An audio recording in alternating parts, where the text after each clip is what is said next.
A obra começa nos mostrando um chão extremamente sujo. Uma mulher de olhos destacados e cabelos loiros pergunta para onde foram os aliados do rapaz, enquanto observamos que o local está igualmente sujo. O homem, visivelmente machucado, não consegue falar e apenas solta alguns suspiros de dor. Ela aponta sua espada para o homem e pergunta novamente aonde os aliados dele foram, ameaçando eliminá-lo caso ele não responda. Devido aos seus ferimentos e à exaustão, o homem permanece em silêncio. Notamos que ele tem um olho roxo com um fundo negro, indicando que pertence à raça dos humanos demoníacos. A mulher continua empunhando a espada em direção ao rapaz, enquanto ele não consegue dizer nada. Essa mulher era descendente direta do espadachim supremo, extremamente poderosa, e seu nível de cultivo era excepcionalmente alto, empunhando uma espada sagrada.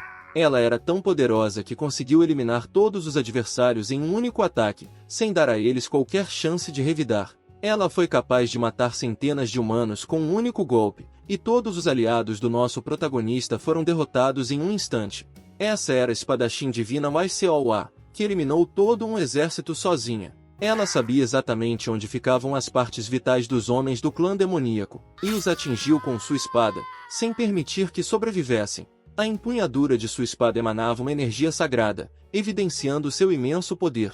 Essa mulher foi capaz de derrotar o demônio celestial, e seus olhos revelavam uma sede de vingança. Somente essa espadachim causou a grande guerra entre os demônios e os ortodoxos, algo que os aliados do nosso protagonista jamais imaginaram que uma única guerreira pudesse fazer. Ela segura o nosso protagonista pela roupa e afirma que tem certeza de que ele sabe onde está o resto do seu clã. Ela continua gritando intensamente, mas ele a encara nos olhos sem pronunciar uma única palavra. A mulher pergunta se ele sente ao menos uma parcela de culpa, dando a entender que o deixou viver apenas para obter informações. Ele não conseguia dizer nada, pois suas cordas vocais foram destruídas, e mesmo que quisesse, seria incapaz de revelar esses segredos. Além de não conseguir falar, havia um feitiço em seu coração que o impedia de fornecer informações que prejudicassem seu clã. Seu coração ainda batia forte, mas, se ousasse falar qualquer informação, seu coração pararia de bater no mesmo instante. A mulher, chorando, diz que essa é sua última chance e implora para que ele responda. Ela revela que todos querem que ele seja eliminado, mas deseja ajudá-lo, e fará tudo ao seu alcance para salvar sua vida. Ela implora novamente para que ele revele onde estão seus aliados, mas o rapaz continua parado, sem dizer nada e sem reagir aos gritos da mulher. A mulher começa a chorar intensamente, pedindo para ele ajudá-la, pois não sabe mais o que fazer. O rapaz pensa que ela está chorando porque sente um ódio profundo pelos humanos do clã demoníaco, já que não conseguiu capturar todos eles. Ou talvez ela esteja chorando por causa do espadachim Meteoro, também conhecido como Jang Seonivon, que era noivo da mulher, mas foi sequestrado pelo clã demoníaco. Ele até começa a rir, dizendo que é patético ver uma mulher tão poderosa chorando. Ela fica furiosa ao vê-lo debochar de sua atitude. Então, ela joga o rapaz no chão com bastante força. Ele rola alguns metros de distância, e seu corpo começa a doer ainda mais. Ela diz que, se soubesse que ele era tão maldoso, teria o eliminado na primeira vez que o encontrou, e nada disso teria acontecido. Lágrimas correm ainda mais intensamente, e ela diz ter se arrependido por não ter feito nada no passado. O garoto se pergunta se ela realmente se lembrava da primeira vez que eles se viram, pois fazia muito tempo, e talvez ele mesmo não se recordasse direito desse momento. As memórias vêm à sua mente, e o garoto se lembra da primeira vez em que a encontrou. Ela estava segurando um cesto cheio de batatas, caminhando em sua direção. Ele fazia parte de uma família muito rica, e seu pai era o líder do clã. Por isso, ele agiu com desdém quando viu a garota, enquanto ela apenas sorria com um olhar inocente. Nosso protagonista se arrependia de seu passado, pois havia traído seu clã e se aliado aos demônios. Agora, estava sofrendo as consequências de um karma inevitável. A espadachim chorava intensamente, pois não queria eliminar o antigo conhecido. Ela olha para trás e percebe que ele está tentando dizer algo. O rapaz tremia bastante, pois não conseguia falar devido à maldição em seu coração e também pelo fato de ter perdido as cordas vocais. Ela pergunta a Gu Yanshun o que ele estava tentando fazer. Vemos que a maldição em seu peito se ativa. Ele começa a vomitar sangue, pois seu coração estava se espremendo. Ele coloca o dedo na mancha no chão, tentando escrever algo. Seu dedo se arrasta para a direita, na intenção de deixar uma mensagem. Porém, a voz da pessoa que lançou o feitiço ordena que ele fique em silêncio, ameaçando que, se continuasse, seu coração iria explodir. Nosso herói continua tentando deixar uma mensagem, enquanto seu coração se aperta ainda mais. Ele não consegue suportar as dores e grita, vomitando ainda mais sangue. Essa era a arte demoníaca do clã do demônio celestial, e ele pensa em não trair seu clã. Ela coloca a mão em seu peito, pois parecia que a dor estava vindo dali. Ela agora questiona o que estava acontecendo e por que ele estava sangrando. Mesmo que ela gritasse, a voz que chegava aos ouvidos dele ficava cada vez mais baixa, e ele foi perdendo os sentidos, com sua visão se escurecendo. Com o último suspiro, ele conseguiu deixar uma mensagem escrita com seu sangue, dizendo que se arrependia profundamente. Porém, agora era tarde demais. Ela olha para aquelas marcações e fica chocada com o que vê. Então, ele se despede, dizendo que esse era o seu fim, e, por ter escrito a mensagem, seu coração explode, e ele dá seu último fôlego de vida. Nosso herói, no final das contas, havia se arrependido do caminho que tomou, pois fez péssimas escolhas e acabou se tornando uma pessoa ruim. Vemos uma lembrança dele antes de partir, ao lado de uma mulher. Ela parecia bem fraca e tocou em sua bochecha, tentando lhe dizer algo. Essa garota, na verdade, era sua irmã, e a última coisa que ela havia lhe dito era para que ele tivesse uma vida satisfatória e feliz. O Aiseol o segura em seus braços, perguntando se ele ainda estava vivo. Sua vida foi repleta de arrependimentos, dos maiores aos menores. Ele acabou tomando algumas atitudes erradas, e, ao se deparar com uma mulher em um vale de densas trevas, ele se aproximou. O local estava alagado, e suas botas tocavam nas águas turvas.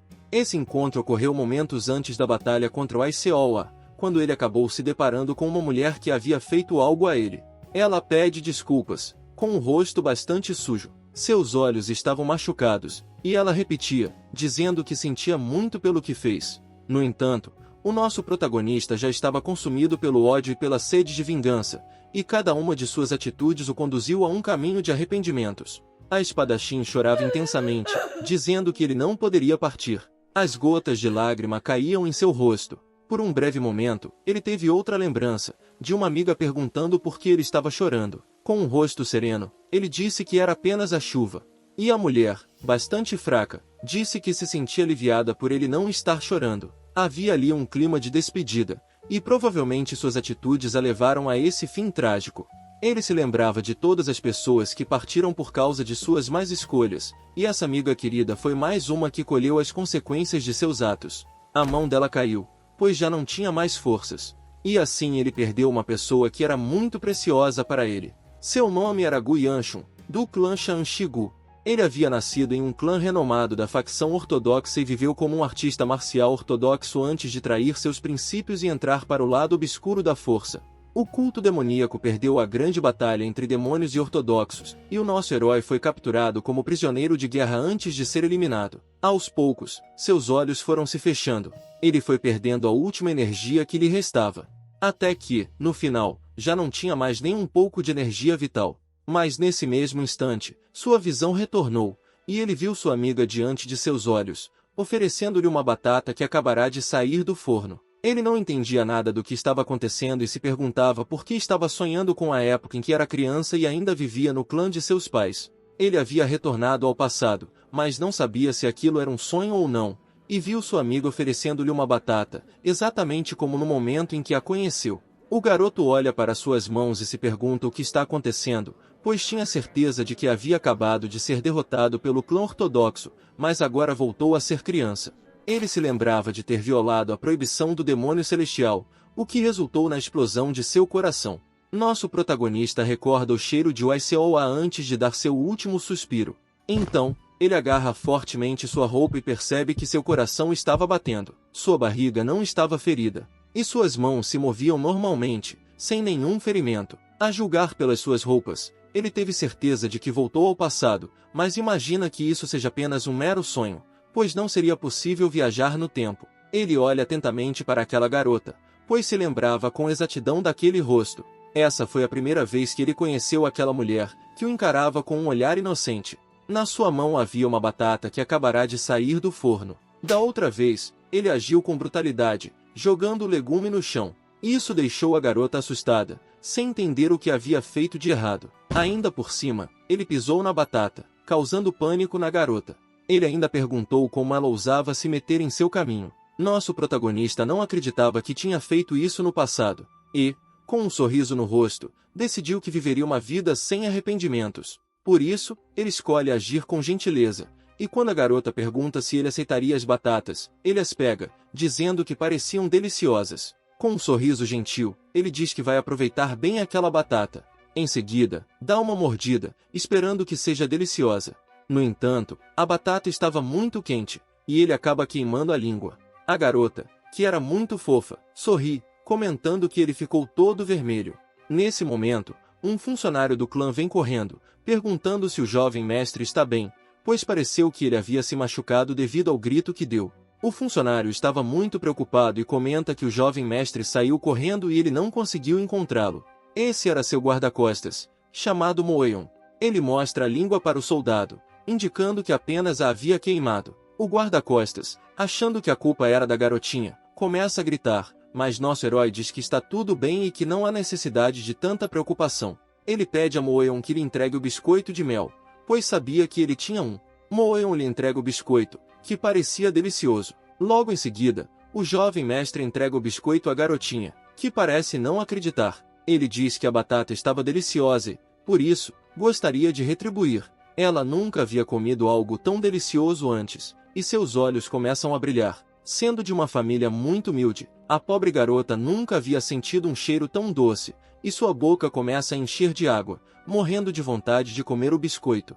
Porém, ela estava envergonhada e não o aceita de imediato, deixando os dois garotos sem entender por que ela estava agindo dessa forma, já que parecia que iria aceitar. Nesse instante, o avô da garota aparece correndo, muito preocupado. Eles se abraçam, e ele pensava que ela não estaria a salvo. O velho havia dito para a garotinha não soltar sua mão, mas, de forma inocente, ela responde que está tudo bem e que trouxe as batatas. O senhor parecia extremamente preocupado com sua neta. Nesse momento, nosso herói se lembra daquele velho.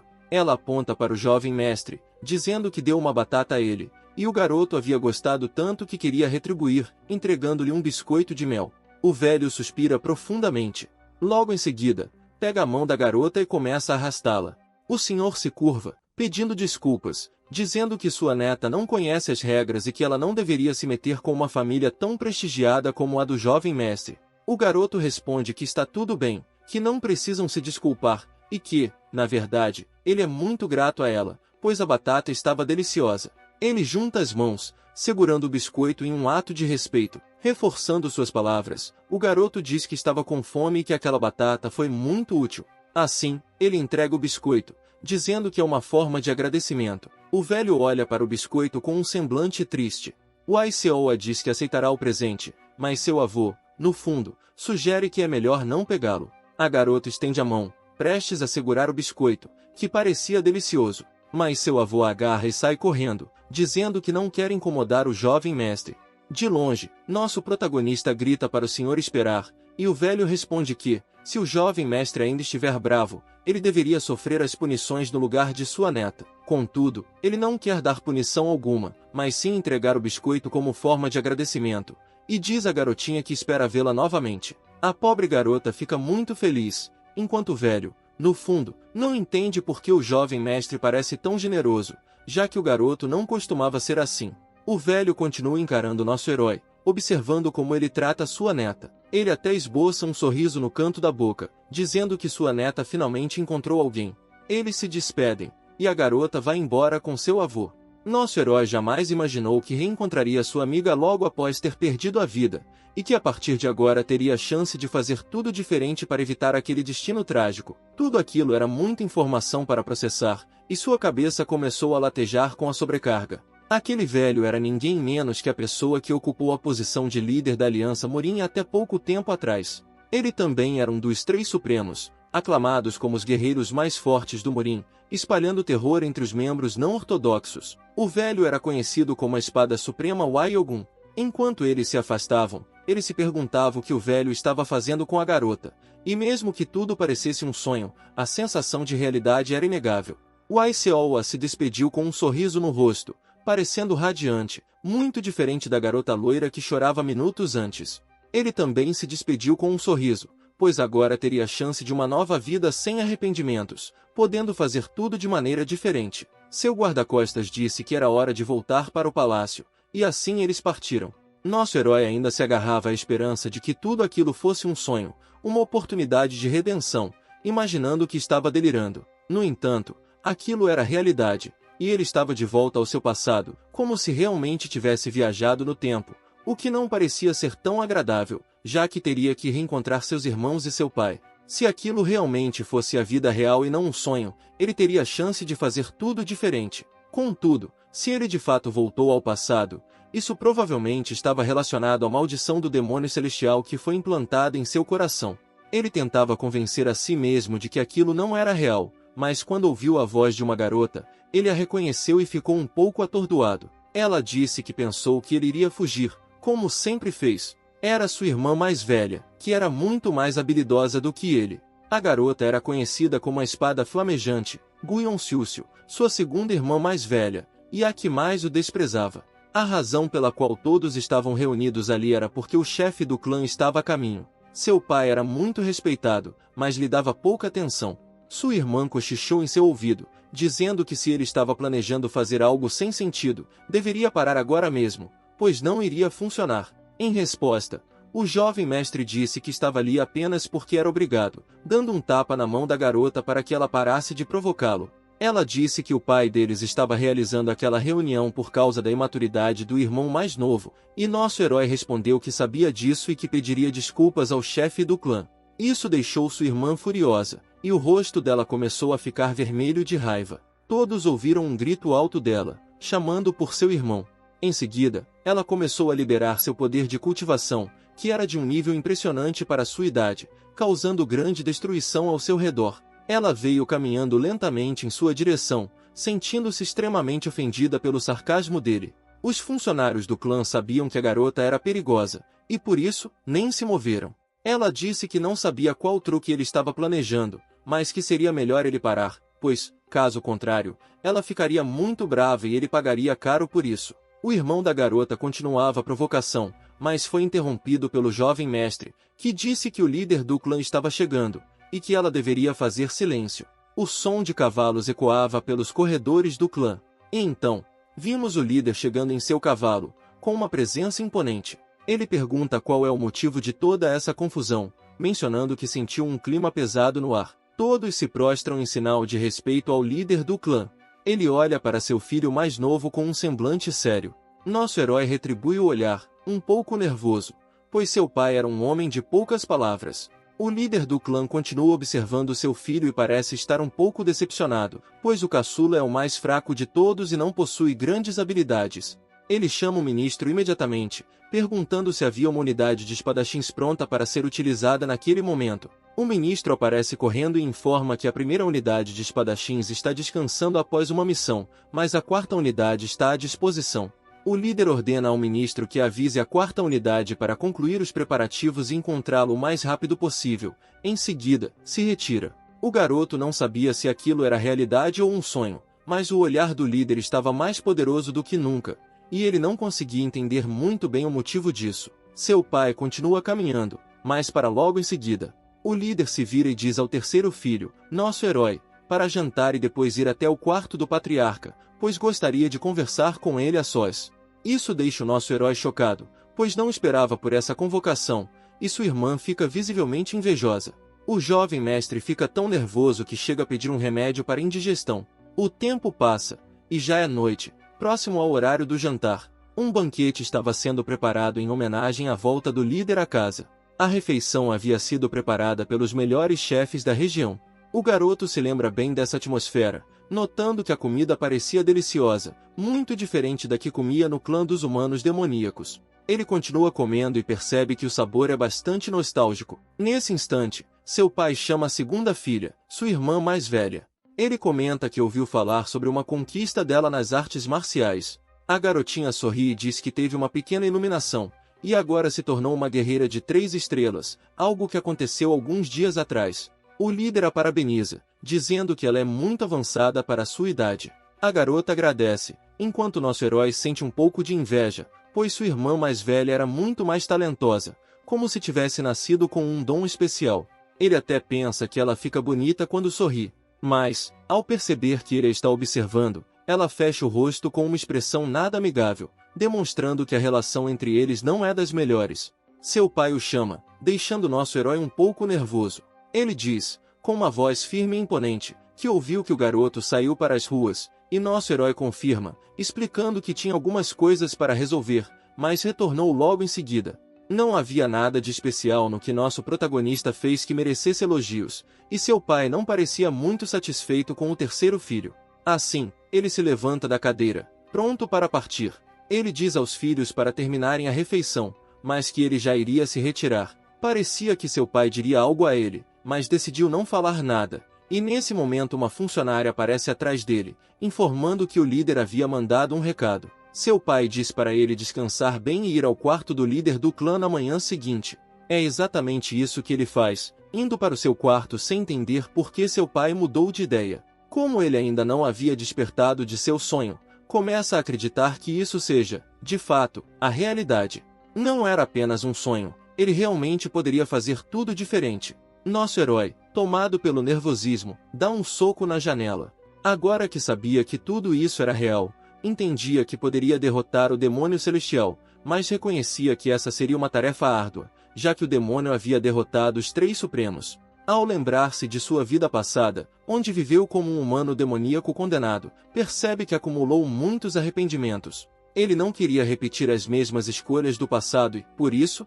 estava decidido a tomar outro caminho. No entanto, suas ações passadas o ajudaram a perceber certas coisas importantes. Se ele realmente havia renascido, escolheria reparar tudo de ruim que fez. O demônio celestial seria derrotado por YCOA de qualquer forma, e o culto demoníaco acabaria desaparecendo, então todas essas questões precisariam ser resolvidas para que ele pudesse viver em paz. Ele não iria repetir os mesmos erros do passado e já buscaria uma forma de se tornar poderoso sem recorrer aos métodos do lado obscuro da força. O garoto suspira profundamente, em seguida, começa a se concentrar. Ele faz isso para reunir um núcleo de energia concentrado em seu estômago. A energia queima como fogo, uma chama viva e poderosa. Esse era seu poder de cultivo, mas ainda era muito fraco, pois ele estava apenas no nível de uma estrela. Ele se esforçou por algumas horas e conseguiu ativar apenas esse nível de poder. Sua irmã era muito mais poderosa, o que o fazia perceber o quão fraco ele era, pois enquanto ele estava no nível de uma estrela, ela já havia alcançado o nível de 3 estrelas, e isso com poucos anos de diferença entre eles. Apesar disso, ele não desiste e fecha os olhos, tentando se concentrar novamente. Ele começa a treinar com a técnica de cultivação exclusiva da linhagem do clã Gu. Essa técnica, chamada de parte da roda Gu, era algo que ele só conseguiu dominar após algum tempo e exigia muito de seu corpo, sendo capaz de usá-la plenamente apenas quando se tornou um 4 estrelas. Quando chegasse a esse nível, seria capaz de emitir uma energia interna que incendiaria tudo ao seu redor, o que tornava essa técnica extremamente poderosa. Quando ele atingisse o nível de 7 estrelas, seria capaz de envolver todo o seu corpo nas chamas, controlando-as completamente. Mas, nesse momento, ele era apenas uma mísera estrela e não podia fazer muita coisa. Ele precisava reunir mais energia interna para alcançar o nível de 2 estrelas. Por isso, ele se concentra ainda mais, sabendo que só poderia levar uma vida pacífica se ficasse poderoso e não recorresse aos métodos dos humanos demoníacos. Assim, ele continua meditando, reunindo sua energia de chamas no centro de seu abdômen.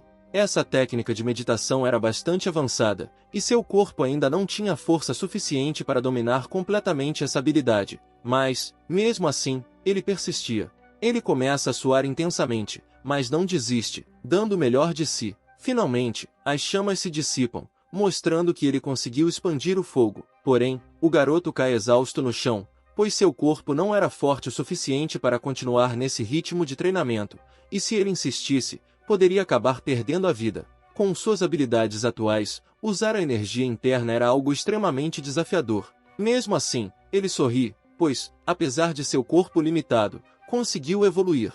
Os resultados poderiam vir mais rápido do que ele esperava, e o garoto fica contente com essa possibilidade. Aquelas chamas, se bem cultivadas, poderiam se transformar em uma arte magnífica.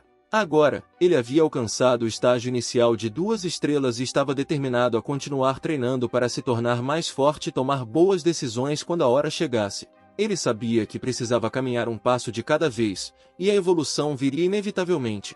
A única coisa que nosso herói desejava era levar uma vida diferente daquela que levou, evitando qualquer escolha ruim que pudesse levar à ruína das pessoas que amava.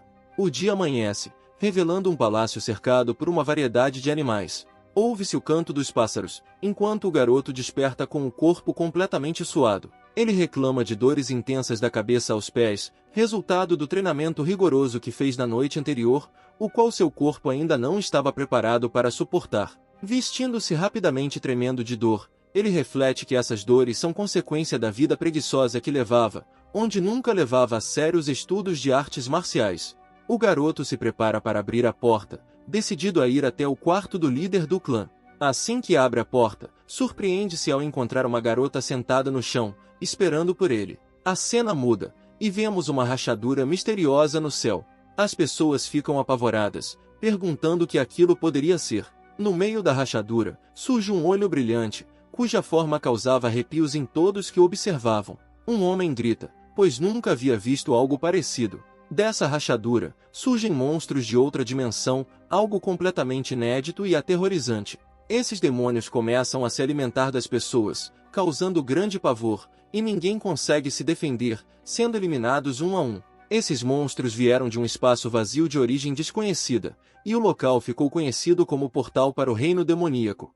Diante dessa ameaça, um clã se dedicou a criar um grupo capaz de derrotar esses monstros, e esses guerreiros ficaram conhecidos como unidades de espadas, onde se reuniam os melhores lutadores.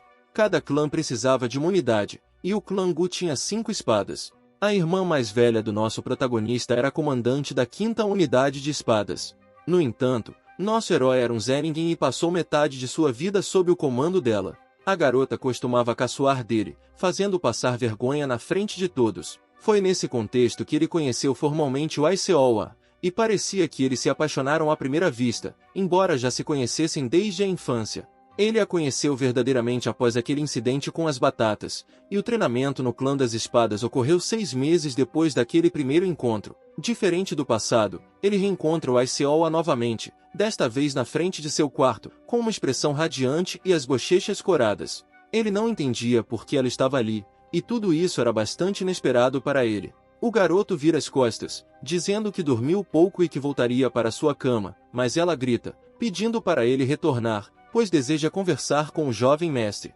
Ele ignora o pedido, mas ela acaba agarrando sua roupa. Parecia que ela tinha algo importante a dizer, e nosso herói achava aquilo muito confuso, pois a garota vinha de uma família humilde e agora estava na porta de seu quarto. Ela então declara que é um prazer conhecê-lo e que, a partir de agora, seria sua serva. Mas o avô da garota a interrompe, dando um tapa em sua mão, dizendo para ela não perturbar o jovem mestre.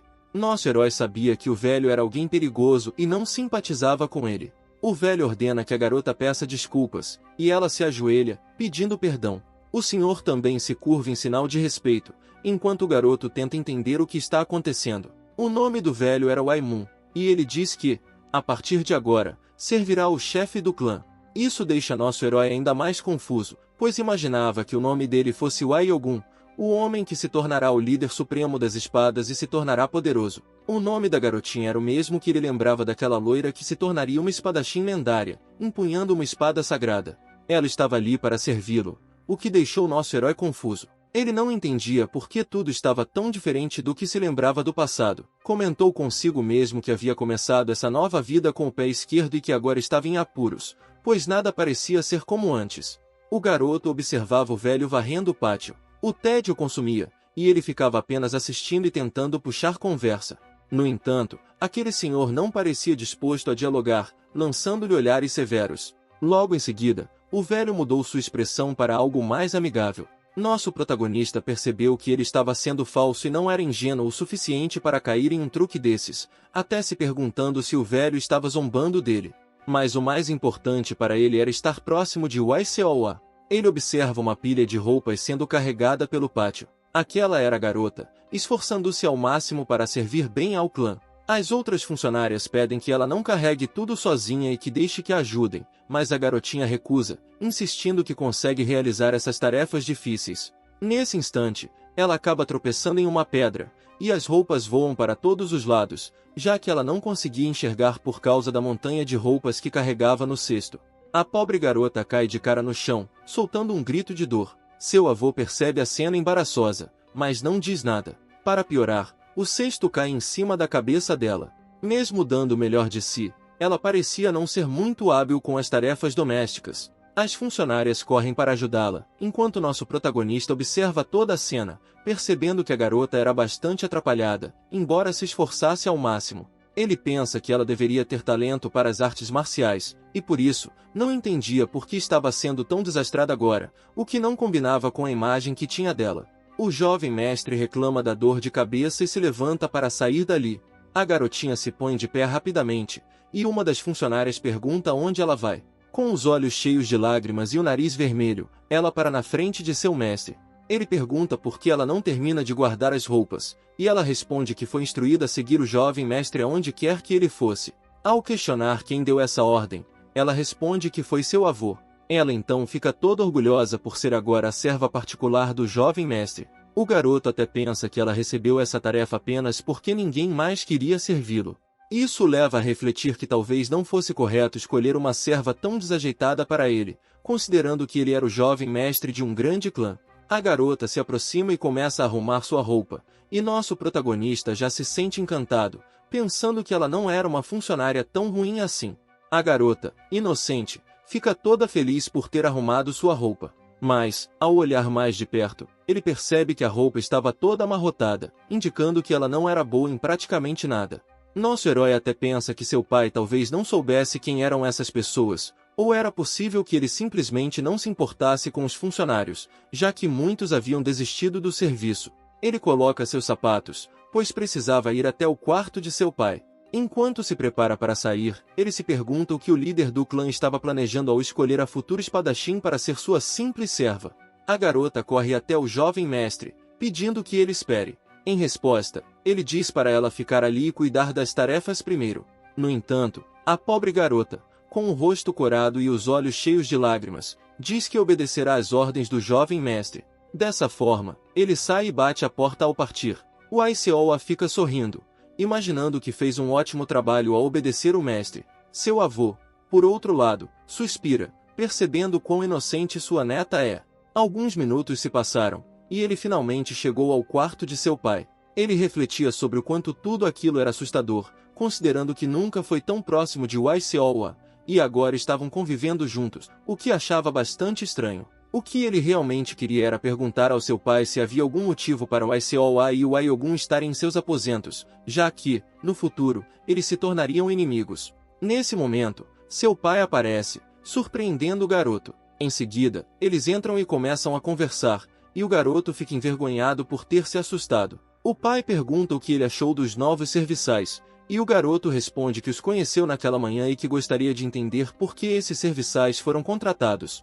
O local fica em silêncio por alguns breves segundos. Seu pai, enquanto tomava chá, não respondeu imediatamente à pergunta do garoto. Quando nosso herói tenta perguntar novamente, seu pai o interrompe, dizendo que, quando chegar a hora certa, ele saberá por que os dois foram contratados. Com isso, ele entende que seu pai tem algo planejado e que deve estar ciente de que aquele velho poderia se rebelar e se voltar contra o clã.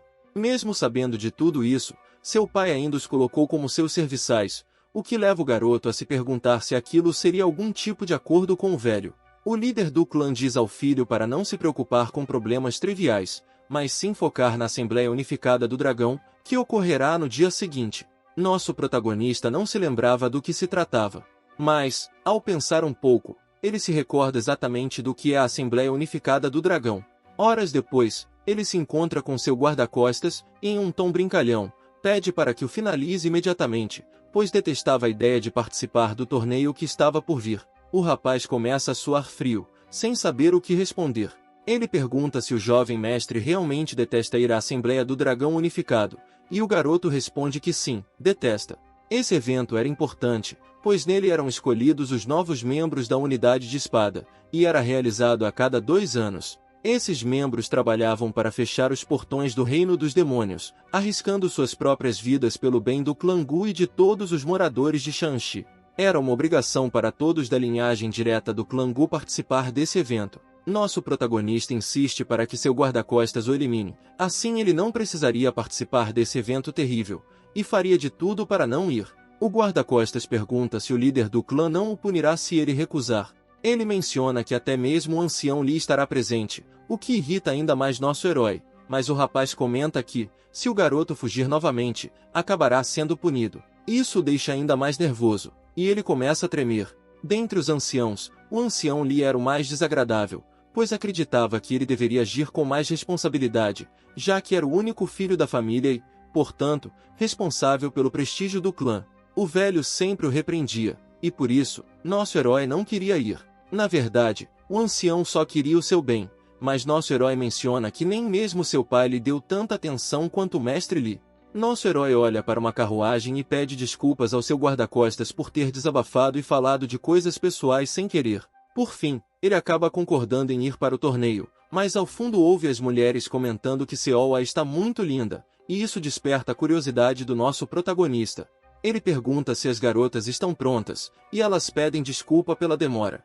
Yang começa a suspeitar que Seola foi a responsável pelo atraso das meninas. Na verdade, elas estavam comentando sobre como Seola estava linda. De fato, ela era muito fofa, ainda mais com a nova roupa de serviçal. Ele começa a observá-la de cima a baixo.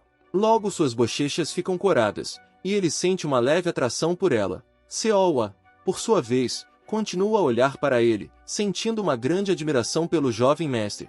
A garota se aproxima, tentando dizer algo, mas ele se afasta, desconfortável por estar tão perto de uma moça bonita.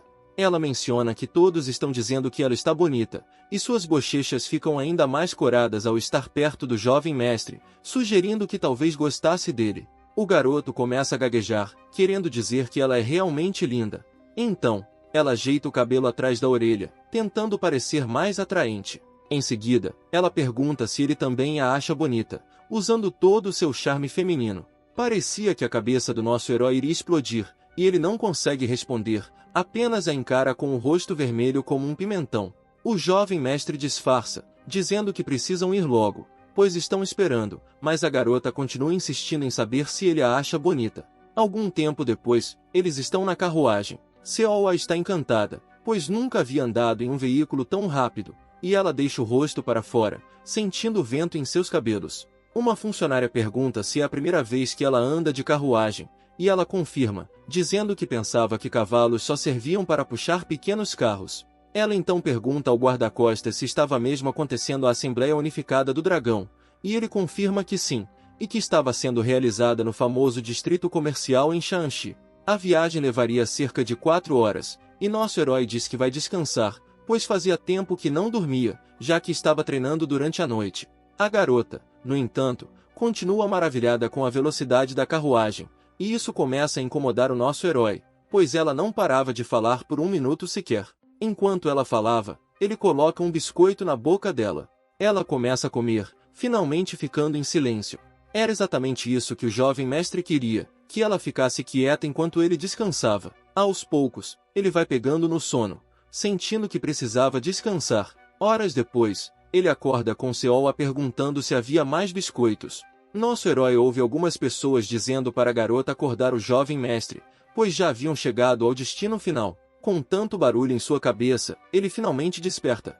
Ele abre as janelas para conferir se realmente haviam chegado ao destino. A cidade era linda, e o início da noite deixava o local ainda mais belo, com luzes alaranjadas iluminando as ruas, onde diversas pessoas caminhavam.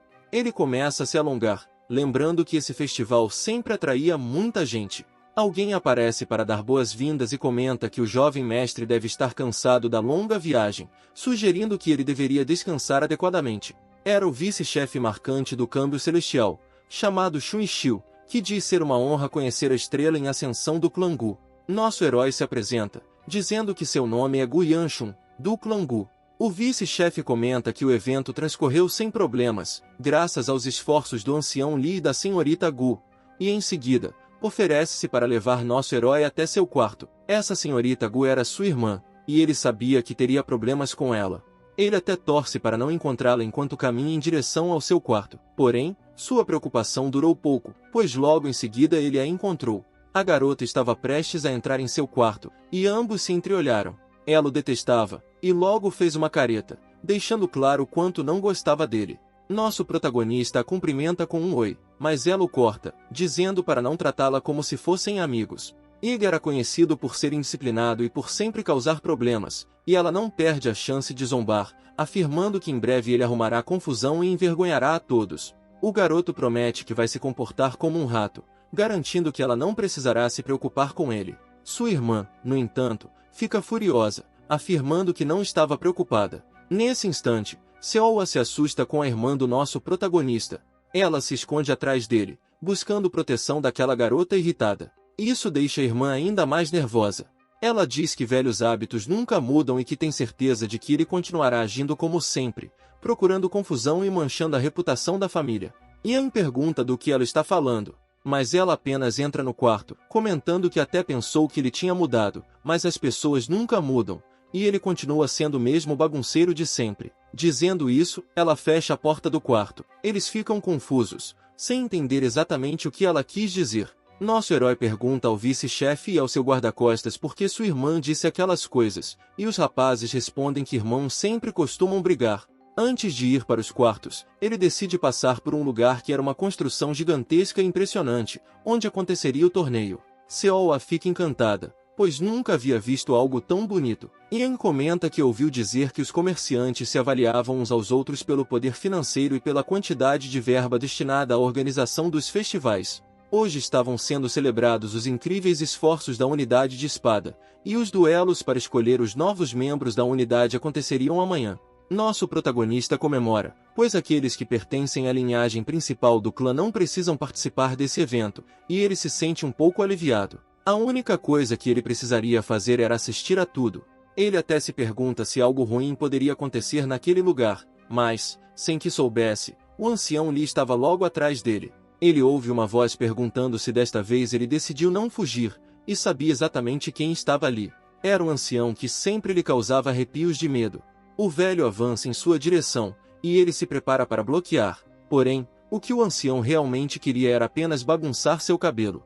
O ancião lhe pergunta por que ele não fugiu dessa vez. No passado, nosso herói costumava correr de medo sempre que o ouvia, mas agora não fazia mais isso, e o velho fica curioso, querendo saber o motivo. Ian lhe responde que não fugiu porque foi ameaçado caso não ficasse no local. Em seguida, o velho pergunta quem o ameaçou, e ele diz que foi o segundo ancião. Então, o velho dá um leve tapa na cabeça do garoto, tratando-o como uma criança.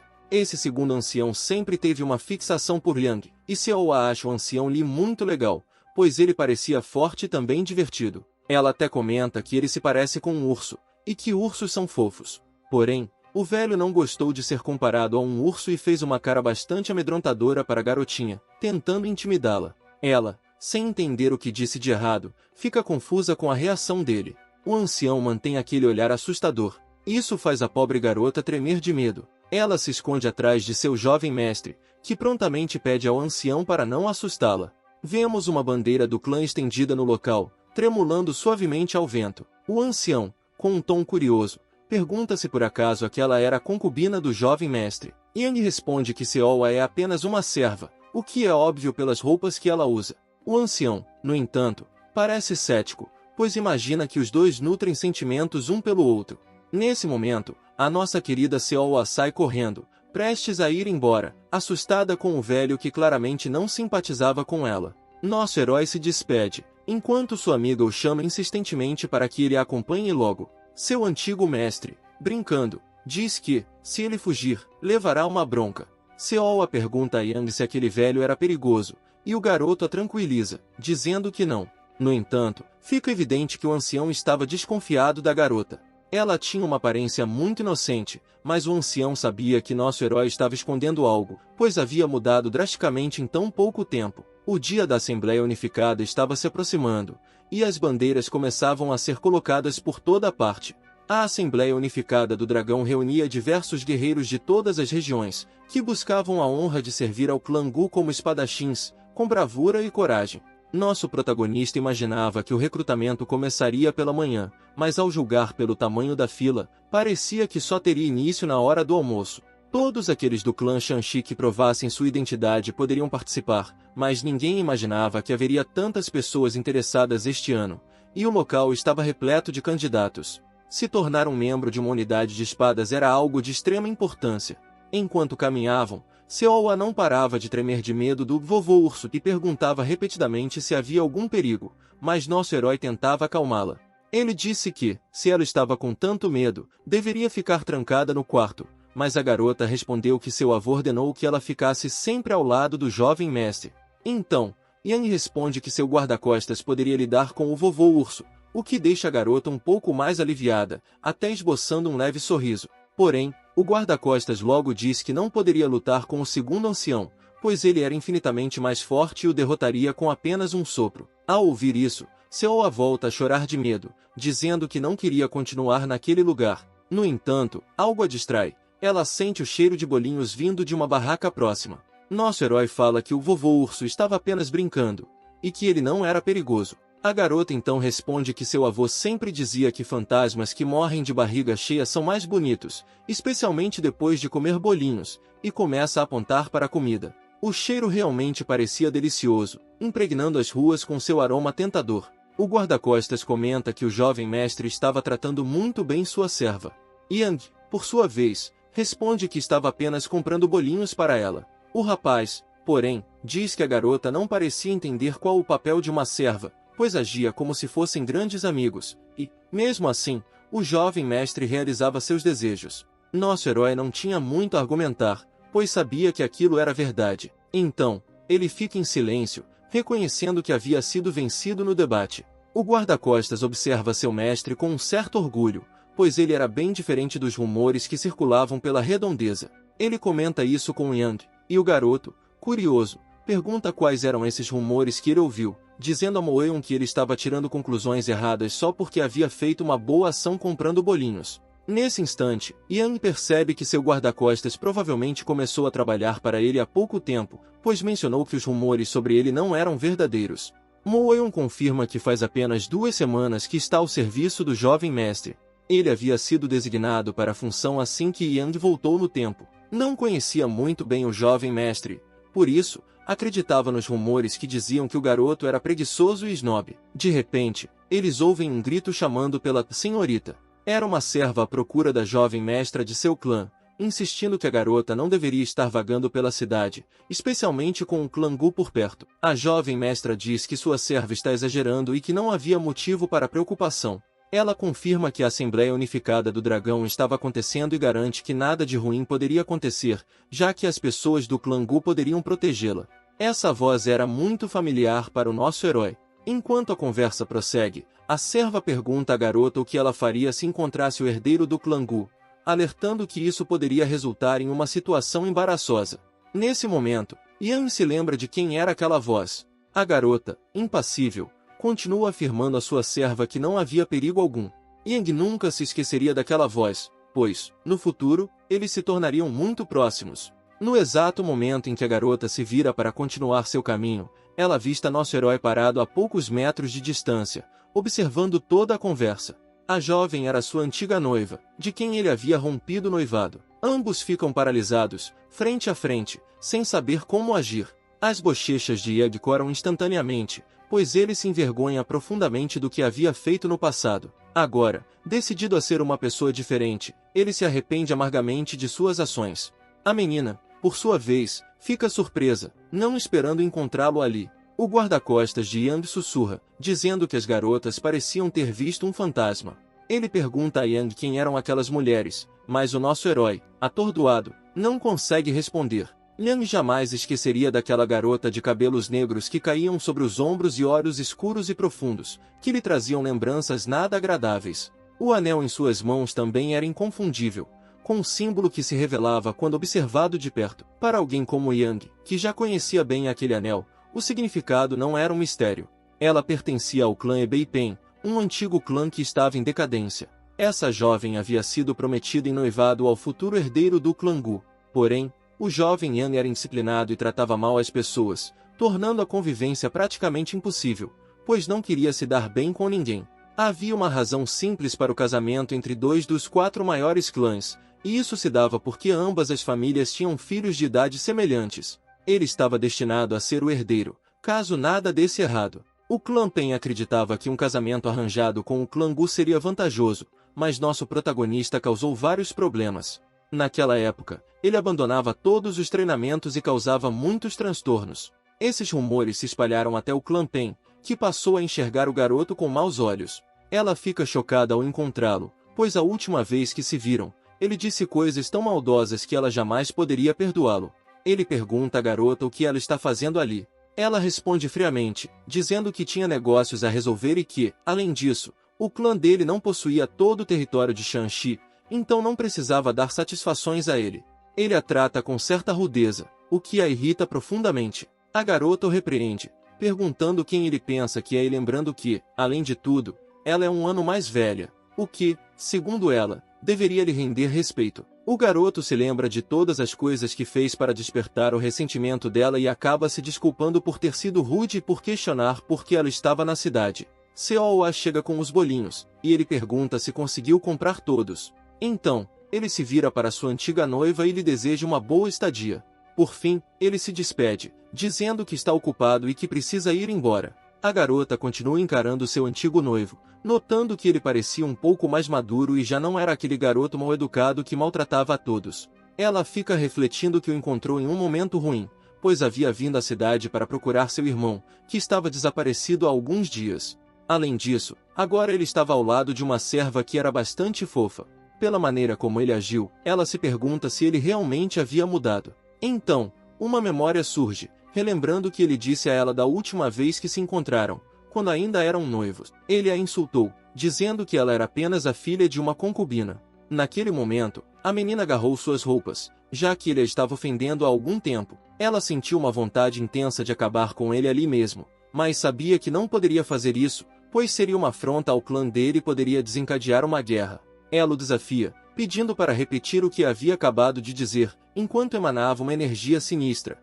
Yang, que era um verdadeiro covarde, mas também provocador, repetiu exatamente o que havia dito. Então, a garota deu um golpe forte em suas bochechas. Ela responde que estava preparada para suportar tudo daquele casamento arranjado, mas que ele era ainda mais insuportável do que os boatos indicavam.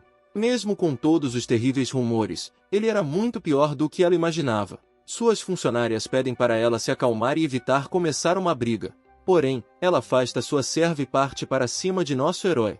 Ela pisa forte no chão, fazendo todo o quarto estremecer. Em seguida, agarra uma cadeira, ameaçando colocar um fim naquele casamento arranjado, dizendo que faria isso ao eliminar aquele garoto folgado e malcriado. Logo em seguida, ela tira a cadeira nele com força, e o estrondo ecoa por todo o palácio. Essa foi a última vez que se viram, e agora ela se pergunta se ele havia mudado. Parecia que o pequeno malcriado havia se tornado um adolescente mais respeitoso. Ela pensa nisso ao vê-lo ajudando sua serviçal a carregar as bandejas com bolinhos. No fundo, ela até sente um certo arrependimento por ter terminado o noivado. O sorriso de Yang parecia amistoso e sincero, e ela começa a reconhecer que talvez ele tenha mudado um pouco. Sua cabeça começa a doer de tanto pensar nessas coisas. Mas ela sabia que precisava se concentrar em encontrar seu irmão, que provavelmente estava causando confusões na cidade, pois ela o conhecia muito bem.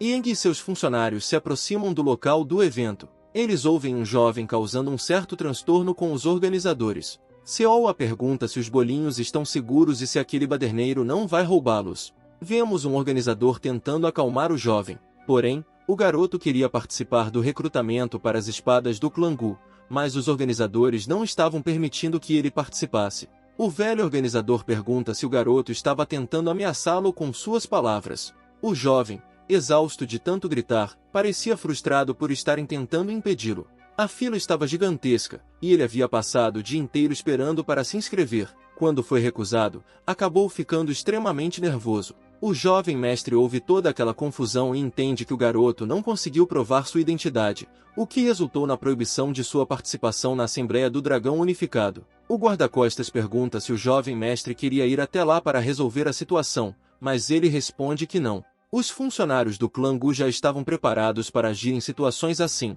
pois não era raro que participantes esquecessem os documentos e não conseguissem provar suas identidades. Um dos funcionários coloca a mão no ombro do garoto, dizendo para ele se retirar. Porém, o jovem agarra a mão do funcionário, e vemos que ele usa um anel. Em seguida, ele utiliza uma técnica que lança o organizador ao chão. O garoto parecia ser bastante poderoso e fez isso com muita facilidade. O analista de recrutamento, surpreso, Pergunta o que estava acontecendo e como seu colega foi lançado ao chão com tanta facilidade. Com a mão sobre a mesa, o garoto pergunta se conseguiu provar sua habilidade e se agora poderia participar. Ao longe, o jovem mestre observa toda a discussão. O guarda-costas pergunta novamente se deveriam intervir, mas Yang não queria se envolver. Ele até sugere que vão embora, pois os funcionários resolveriam aquilo por conta própria. Moeon insiste em ir até lá e tenta convencer o jovem mestre, mesmo ele recusando. O funcionário diz ao garoto que ele não pode agir como bem entender, pois o clã Gu tem regras rígidas que não podem ser quebradas facilmente. O jovem pergunta se suas habilidades não são prova suficiente de que ele seria útil, mas o funcionário responde que, após agredir um membro do clã Gu, ele seria barrado definitivamente. Isso deixa o jovem ainda mais nervoso, e ele começa a gritar, dizendo que estão desrespeitando o jovem líder do clã Pen. Ao ouvir isso, o jovem mestre e seu guarda-costas ficam chocados, pois não esperavam encontrar aquele garoto ali, ainda mais causando problemas. Liang se vira rapidamente para entender o que estava acontecendo, e sua antiga noiva também olha ao redor, procurando o irmão que estava causando tanto alvoroço. Aquele era o jovem líder do clã Pen, que estava desaparecido há alguns dias. Ele se parecia bastante com sua irmã, além disso, parecia ser muito poderoso. No fundo, Seowa oferece bolinhos a todos, tentando suavizar a tensão crescente. Temos então um flashback do último inverno, uma época em que o frio estava especialmente rigoroso. A garota chega ao lado de fora do palácio, ao ver seu irmão lá fora, pergunta o que ele estava fazendo naquele lugar tão gelado e por que não entrava para se aquecer. Ele a cumprimenta com um bom dia e diz que estava se aquecendo perto da fogueira enquanto aproveitava para assar algumas batatas. Ela nota um objeto em sua mão direita e, curiosa, pergunta o que era aquilo. O garoto explica que, como a batata estava demorando para assar, ele decidiu usar o item para aumentar o fogo. Nesse momento, ela joga algo na cabeça dele. O garoto reclama, perguntando por que ela fez aquilo, ao que a garota responde que ele mereceu. Na verdade, o item que ele estava segurando era uma placa do clã Pen, um presente do próprio chefe do clã como recompensa por ele ter se graduado entre os melhores da Academia do Dragão Divino. Ele era o sucessor do clã, mas não dava muita importância a isso, o que deixava sua irmã profundamente irritada. A irmã caçula o repreende, dizendo que ele deveria se comportar como o sucessor que era. Mas essas palavras não o motivavam, e ele fica um pouco cabisbaixo. Ela sabia que esse não era o destino que ele almejava, mas entendia que era algo que ele precisava cumprir. O garoto, apesar de novo, era muito talentoso, escolhido para ser o sucessor do clã, mas mesmo assim, ele parecia insatisfeito. Sua irmã não conseguia entender por que ele agia assim. Ele ri, dizendo que ela jamais entenderia, mesmo que ele explicasse. Seu único desejo era sair daquele lugar, nada mais. Sua irmã, então, o provoca, perguntando por que ele não faz exatamente isso, sair em uma viagem para realizar seus desejos e depois, retornar para assumir o clã. Ao ouvir essas palavras, ele tem a brilhante ideia de fazer exatamente isso. Então, escreve em um pedaço de papel que vai sair por um tempo e, em seguida, desaparece por algum período. A garota pega aquele papel e o amassa com bastante força, furiosa. Já fazia 4 meses que ele havia partido, e ela se perguntava se ele achava que aquele era um pouco tempo, considerando que o clã precisava dele. Uma funcionária chega informando que a seita dos mendigos tinha notícias, e a garota já imagina que era sobre seu irmão, ficando empolgada para encontrá-lo e dar-lhe uma lição. Ela é informada de que seu irmão estava na cidade de Shanxi. De volta ao presente, vemos seu irmão extremamente furioso com os funcionários. Ele até começa a implorar para que o deixem participar da Assembleia Unificada do Dragão. O funcionário tenta acalmá-lo, explicando que não podem quebrar as regras. O guarda-costas comenta que aquele jovem utiliza a técnica da lâmina da noite escura, uma habilidade exclusiva da linhagem direta do clã Pen. Nosso herói, Yang, já imagina que seria melhor sair dali o mais rápido possível, pois, de alguma forma, ele teria que lidar com a encrenca envolvendo essa família complicada. Nesse momento, vemos o segundo ancião colocando a mão na cabeça do garoto e o arrastando até a confusão para que possam resolver a situação. O velho ancião diz aos funcionários para deixarem o garoto participar, reconhecendo que ele parecia ser muito habilidoso. O jovem, grato, junta as mãos em sinal de respeito ao ancião. Ele se apresenta como Pen Vojin, sucessor do clã Pen, e diz que é uma honra conhecer o grande mestre do punho da chama pura do clã Gu. O velho ancião ri, dizendo que fazia tempo que não ouvia esse título. O funcionário insiste que não havia como o garoto comprovar que era o jovem mestre desse clã. Mas o ancião, lembrando-se do pai dele, comenta que são muito parecidos e, por isso, confia que o garoto é realmente o jovem mestre do clã Pen. Além disso, ele realmente parece ser muito forte. Outro fator que contribuía para o reconhecimento do jovem mestre era o anel em suas mãos. Nosso protagonista conhecia muito bem a aparência daquela joia, que era inconfundível. O ancião, curioso, pergunta ao garoto por que ele gostaria de participar da competição, cujo objetivo era encontrar novos espadachins para o clã Gu. Em resposta, o jovem responde que seu próprio clã não era divertido o suficiente. Isso faz o ancião soltar uma gargalhada, achando graça do motivo, e ele pergunta se a família havia autorizado sua entrada em um esquadrão de espadachins de outro clã. Com um sorriso travesso no rosto, o jovem responde que sua família jamais permitiria isso, e que, por essa razão, ele fugiu de casa, deixando-os completamente no escuro sobre sua decisão. O velho ri ainda mais, rindo tanto que começa a ofegar, como se estivesse passando mal de tanto rir. Ao ser questionado sobre sua idade, o garoto responde que está prestes a completar 23 anos. O ancião comenta que ele parecia realmente poderoso, muito diferente do jovem mestre de seu clã, que não exibia tal força. O guarda-costas de Yang sussurra no ouvido do jovem mestre, explicando que o ancião não estava tentando ofendê-lo. Contudo, Seowa, sempre desconfiada, murmura que o vovô Urso estava tentando insultá-lo. Yang se lembra claramente daquele jovem. Ele sabia que faltava muito pouco para Penvojin receber o título de Imperador da Lâmina e que ele se tornaria extremamente poderoso. Yang se pergunta o que sua antiga noiva fará quando encontrar o irmão dela. Ela, por sinal, acaba de avistá-lo e corre em sua direção. Vojin, sorridente, comenta que sua irmãzinha apareceu para vê-lo. Nesse exato momento, ela acerta um golpe poderoso em seu rosto, lançando-o para longe com um estrondo. Ela era incrivelmente forte, e o impacto do golpe o faz colidir violentamente com a parede, deixando todos ao redor surpresos. A garota estava furiosa, pois ele havia fugido logo após ser nomeado sucessor do clã, deixando apenas um bilhete dizendo que iria se ausentar por um tempo. Com o rosto machucado, Vojin tenta pedir à irmã que espere. Com um olhar cheio de raiva, ela pergunta o que ele tem a dizer em sua defesa. Ele sabe que há pouco que pode falar para acalmar sua irmã. Por isso, a única coisa que ele faz é pedir que ela se acalme. Além de ter abandonado o clã, Vojin agora queria se juntar a outra família, o que enfurece ainda mais a garota. Enquanto ela o repreende, Yang pergunta ao seu mestre se seria prudente intervir. O jovem implora por socorro ao grande mestre. Enquanto a garota continua dando uma lição nele, ela ordena que ninguém se meta, afirmando que aquilo era um assunto de família. No entanto, a presença do grande mestre Gu impõe respeito e autoridade.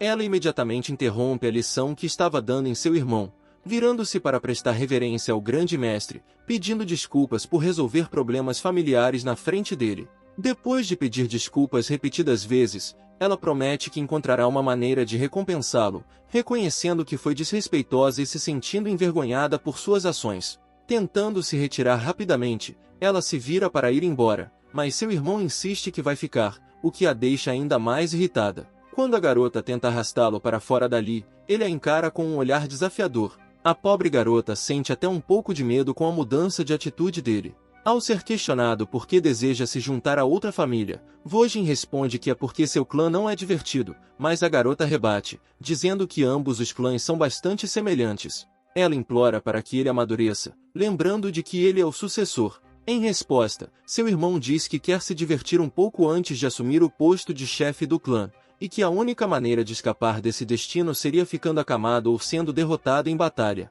Na verdade, ele não queria ser o chefe do clã. Fora sua irmã, todos os outros membros eram ambiciosos e egoístas, utilizando o nome da família apenas para benefícios próprios. Ele sabia que, inevitavelmente, se tornaria o líder algum dia. Apesar de ser uma tarefa difícil, não queria que esse fardo caísse sobre os ombros de sua irmã, então aceitou o destino, mesmo relutante. Yang, com um tom cauteloso, pergunta ao segundo ancião se realmente vai permitir que o garoto participe e ressalta que talvez não seja uma boa ideia se envolver nos problemas familiares do clã Pen. O velho olha para o jovem com um olhar pensativo e diz que vai considerar o desejo dele. Então, o ancião propõe um desafio, afirmando que permitirá a participação do garoto se ele conseguir vencê-lo em uma batalha, estabelecendo algumas regras para garantir que seja uma disputa justa. A irmã do garoto protesta, dizendo que isso é uma bobagem, enquanto Yang, incrédulo, pergunta se seu mestre havia enlouquecido. A batalha seria limitada a apenas 3 movimentos antes de cada ataque. Ao ouvir as regras, o jovem Vojin pensa que será fácil e pergunta se há mais alguma condição. O ancião simplifica: se o garoto conseguir tocá-lo, ele poderá participar. Nesse instante, Vojin avança com velocidade impressionante, tentando atacar o ancião por trás. Ele leva o confronto muito a sério, determinado a entrar para o clã Gu. Ele é incrivelmente veloz, e em poucos instantes já está no flanco do ancião, sentindo o sabor iminente da vitória. Porém, o ancião, com um sorriso, comenta que Vojin é muito impaciente e que nem esperou para ouvir todas as regras. Com isso, ele prepara um contra-ataque extremamente poderoso, tão intenso que chega a causar medo em quem observa. A cena então muda para algumas horas mais tarde, onde o público está reunido no centro de batalhas do evento, ansioso para assistir a uma luta que promete ser emocionante. Era um combate entre 2 estrelas que, no futuro, liderariam o clã Gu. Uma delas era a espada flamejante, Gu Yonsiusio, a segunda irmã mais velha de nosso protagonista. O outro participante era justamente Gu Yanshun, o primeiro herdeiro do clã Gu, que ainda não entendia por que teria que lutar contra ela. A cena então volta para nos mostrar o que aconteceu até aquele momento. Depois que o ancião deu um golpe no jovem mestre do clã Pen, Vojin acabou ficando desacordado. O golpe foi tão poderoso que o lançou para longe.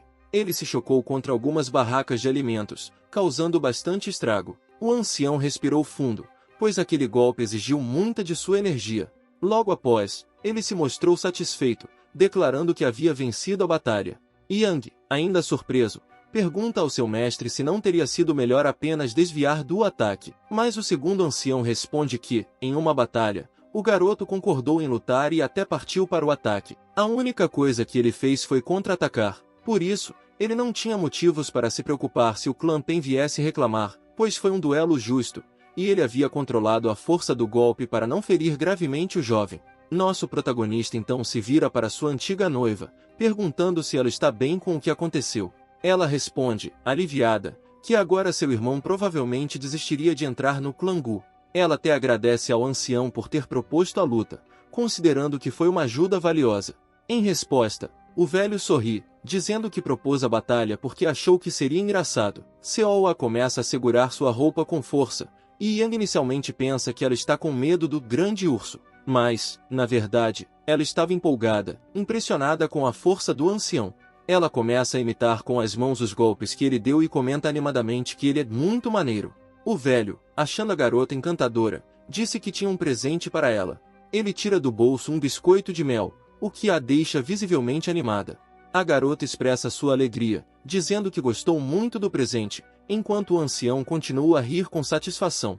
Logo em seguida, ele pergunta se o jovem mestre está com ciúmes, pois havia dado um presente à sua serva, mas não tinha nada para presenteá-lo.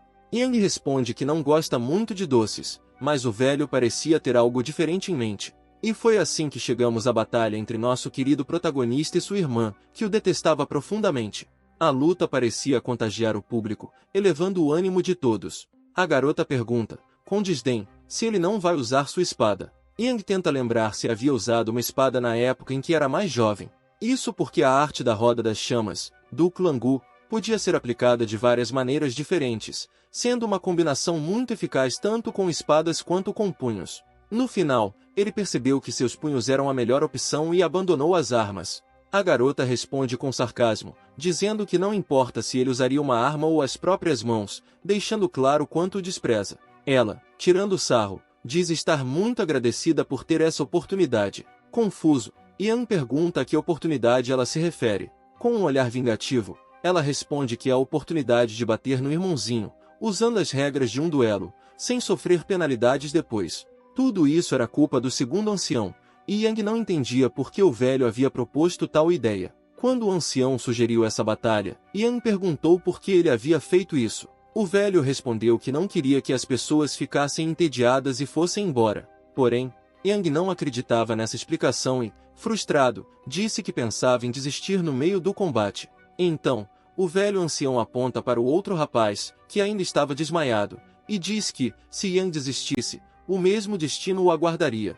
Yang pergunta ao ancião por que ele queria que seu aluno passasse por tal humilhação em frente a todos, especialmente sabendo que ele não tinha chances de derrotar sua irmã. Mas o velho apenas o encara, sem dizer nada. Ele sabe que algo está diferente em Yang e fica intrigado com o motivo de ele estar planejando perder em um combate contra a irmã que tanto odeia. Yang, por outro lado, sabe que não pode desperdiçar essa chance de recomeçar sua vida. Por isso, ele entende que não pode ser derrotado por sua irmã neste combate e precisará encontrar uma maneira de perder sem sofrer grandes danos. Sua irmã o chama de querido irmão, e ele fica curioso para saber o que ela vai dizer. Com ódio na voz, ela diz que ele só se tornará o próximo líder do clã porque é homem, e que por isso ela o odeia e jamais o perdoará. Os juízes dão início ao combate, e ela avança rapidamente contra ele. A garota é incrivelmente rápida, mas ele consegue desviar no último instante. Ela não desiste e se prepara para lançar um novo golpe. Sua espada estava imbuída de energia, mas ele consegue se abaixar a tempo. O chão começa a levantar poeira com a movimentação veloz dos irmãos. Ela continua tentando atingi-lo com suas lâminas, mas Yang, de forma precisa, continua se esquivando, não dando a ela nenhuma chance de acertá-lo. A garota não imaginava que um simples 2 estrelas seria capaz de desviar dos ataques de uma guerreira 3 estrelas, e isso parecia impossível aos olhos dela. Até agora, ela não conseguiu sequer tocá-lo, pois ele era incrivelmente rápido. Nosso protagonista percebe que sua irmã realmente queria eliminá-lo com aquela espada. Ele até se pergunta se conseguirá sair inteiro caso ela consiga atingi-lo. Em um piscar de olhos, ela aparece bem à sua frente, pronta para desferir um ataque ainda mais poderoso. Ela comenta que ele só faz desviar, agarrando sua roupa com firmeza, pergunta se ele será capaz de se esquivar novamente, chamando de covarde por não querer lutar a sério. O golpe parece acertá-lo, dada a curta distância entre eles. Porém, Yang não iria permitir ser atingido tão facilmente. Vemos que ele consegue se soltar, mas sua roupa é rasgada ao meio. Ele a provoca, dizendo que se ela continuar atacando com uma intenção tão óbvia, vai facilitar seus movimentos, e ele conseguirá desviar de todos os ataques. A intenção dela era maligna, e ele sabe que, se aquele golpe o acertasse, seria o seu fim. Sua irmã havia se esforçado muito, trabalhando duro, mas, mesmo assim, não seria líder. Ao contrário dela, Yang nunca precisou se esforçar para nada, mas sempre foi beneficiado. Ele tirou tudo o que deveria ser dela simplesmente por ter nascido homem. Agora, ele pergunta se finalmente consegue entender os motivos pelos quais ela o odiava tanto. Yang percebe que sua irmã revestiu a espada com energia marcial, um poder muito perigoso. Aquele golpe estava além do nível de uma guerreira de 3 estrelas. Ela o ataca várias vezes, forçando-o a recuar, dando passos cada vez mais longos para evitar ser atingido, pois o golpe era verdadeiramente destrutivo. Ela o insulta, chamando-o de covarde por apenas ficar fugindo. Mais uma vez, ele consegue desviar do golpe, mas estava começando a perder a paciência. Ela o acerta, mas ele bloqueia com o braço. Por sorte, era apenas um chute. Ela diz que, se ele pretendia levar uma vida tão inútil, seria melhor se simplesmente não existisse. Se ele não tivesse nascido, ela ou até mesmo a irmã mais velha poderiam ser as líderes do clã. Nosso herói ouve isso, mas sabe que seria impossível, pois apenas homens eram nomeados líderes, e nunca uma mulher havia assumido a liderança de um clã. Ela diz essas palavras com lágrimas nos olhos, preparando-se para desferir um golpe fatal. Essa conversa entre eles nunca havia ocorrido, e ele nunca soube dos sentimentos profundos de sua irmã. Isso o deixa profundamente triste. No meio do ataque, ela grita que ele deveria desaparecer, assim como a mãe dele. Essas palavras o fazem decidir bloquear o ataque e parar de fugir, o que a deixa em choque. Ele segura suas mãos com força, apertando o punho dela com firmeza. A lua cheia iluminava o campo de batalha, e ela não conseguia acreditar que seu irmão, que considerava fraco, fosse capaz de bloquear o ataque mais poderoso que ela tinha a oferecer. Por ter mencionado a mãe dele, Yang fica furioso, e seus olhos começam a brilhar em um tom carmesim, algo que ela nunca havia visto antes, o que a faz tremer de medo. Nesse momento, temos um flashback de sua irmã, onde ela relembra que a irmã mais velha era a pessoa mais incrível que ela conhecia, recebendo o título de Espada Fênix aos 15 anos. Ela estava destinada a ser a líder do clã, mas seu pai acabou tendo um filho com uma concubina, e o nome desse garoto era Gu Yanshun, o que fez com que a linhagem exigisse que ele se tornasse o sucessor. Mesmo sendo apenas meio-irmãos, a mãe de Yang sempre foi muito gentil com ela, e ela gostava dessa mulher, recebendo carinho e a vendo como uma segunda mãe. Certo dia, porém, a mãe deles desapareceu, deixando-os sozinhos e desamparados. Os garotos não sabiam o que havia acontecido com ela, e a única coisa que podiam fazer era chorar. O líder do clã ordenou que ninguém fosse procurá-la, e assim, todos aceitaram o desaparecimento como algo definitivo.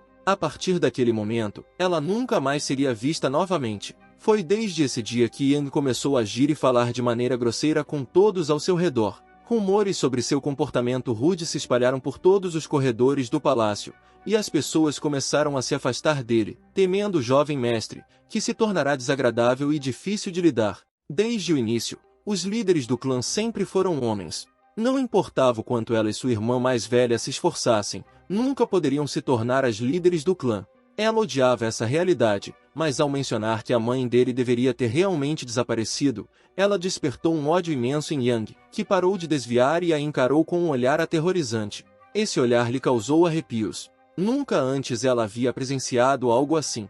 A garota deu um salto para trás, sentindo um perigo iminente. Entretanto, a velocidade de seu irmão superava até mesmo a dela, uma guerreira de 3 estrelas. Em um piscar de olhos, ele apareceu bem atrás dela, já preparando um golpe. Ela sabia que não teria tempo de se defender, e que o golpe a acertaria em cheio. Na plateia, uma serva conversava com a jovem mestra da família Pen. A garota pergunta se aqueles dois eram realmente irmãos, comentando que a garota parecia ser muito talentosa. De longe, era possível ver que eles estavam conversando, mas ninguém conseguia ouvir o que diziam. O irmão da mestra explica que isso se deve ao fato de o segundo ancião ter erguido uma barreira de energia, impedindo que qualquer som do campo de batalha chegasse aos ouvidos dos espectadores. O rosto de Vojin estava bastante inchado, e sua irmã lhe disse para não andar por aí naquele estado, pois isso envergonharia a família. Ele concorda, dizendo que não vai perambular pela cidade. Eles então comentam sobre a garota conhecida como Espada Fênix, uma guerreira de 3 estrelas, enquanto seu irmão era apenas um guerreiro de 2 estrelas e conhecido por sua falta de dedicação aos treinos. Vojin não sabia que os dois eram irmãos e comenta que a luta está emocionante. Sua irmã, no entanto, fica envergonhada, lembrando que Yang era seu antigo noivo. O rapaz não se recordava desse jovem mestre do clã Gu e se mostrava empolgado, pois percebeu que essa família não tinha apenas a Espada Fênix, mas também outro filho poderoso. Sua irmã tentava entender o que ele estava pensando. Ela se lembrava de Vojin dizendo que queria entrar para outro clã, pois achava que sua própria família não era divertida.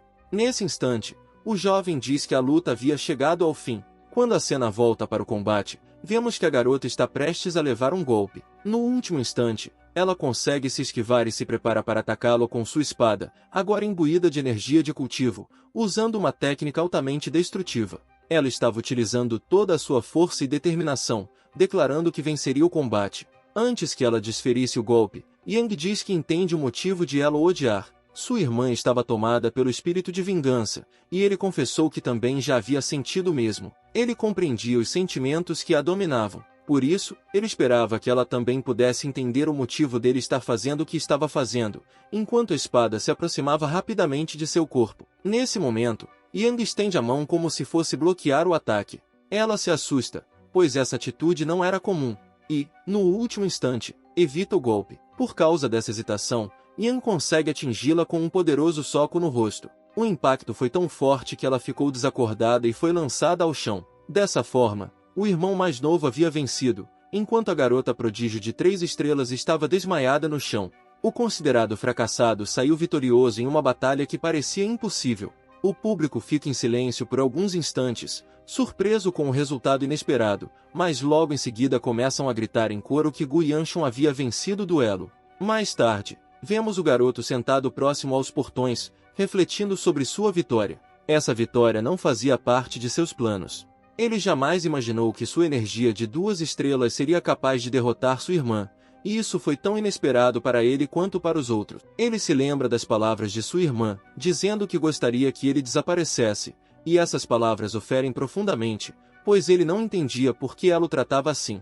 Seol aparece tentando fazer um curativo em suas mãos, com um olhar preocupado. Ela chorava bastante, pedindo desculpas por não conseguir fazer nada direito e se sentindo mal por ver o jovem mestre com a mão machucada. Pergunta, em um tom trêmulo, se estava doendo. Nesse momento, Vojin aparece e pergunta se o garoto havia se machucado. Nosso herói, meio desconcertado, comenta que ele estragou o clima, dando a entender que estava gostando da conversa com sua serva. Ambos os jovens mestres de seus respectivos clãs finalmente se apresentam, pois ainda não se conheciam formalmente. A garota fica extremamente envergonhada, pois estava na frente de seu antigo noivo, o que trazia à tona antigas lembranças. Vojin ri e comenta que deve ser realmente estranho para sua irmã, pois eles já estiveram noivos. Diz que agora seria uma ótima oportunidade para se reconciliarem. Envergonhada, a garota começa a gritar, e nosso herói coloca a mão na cabeça, achando a situação bastante constrangedora.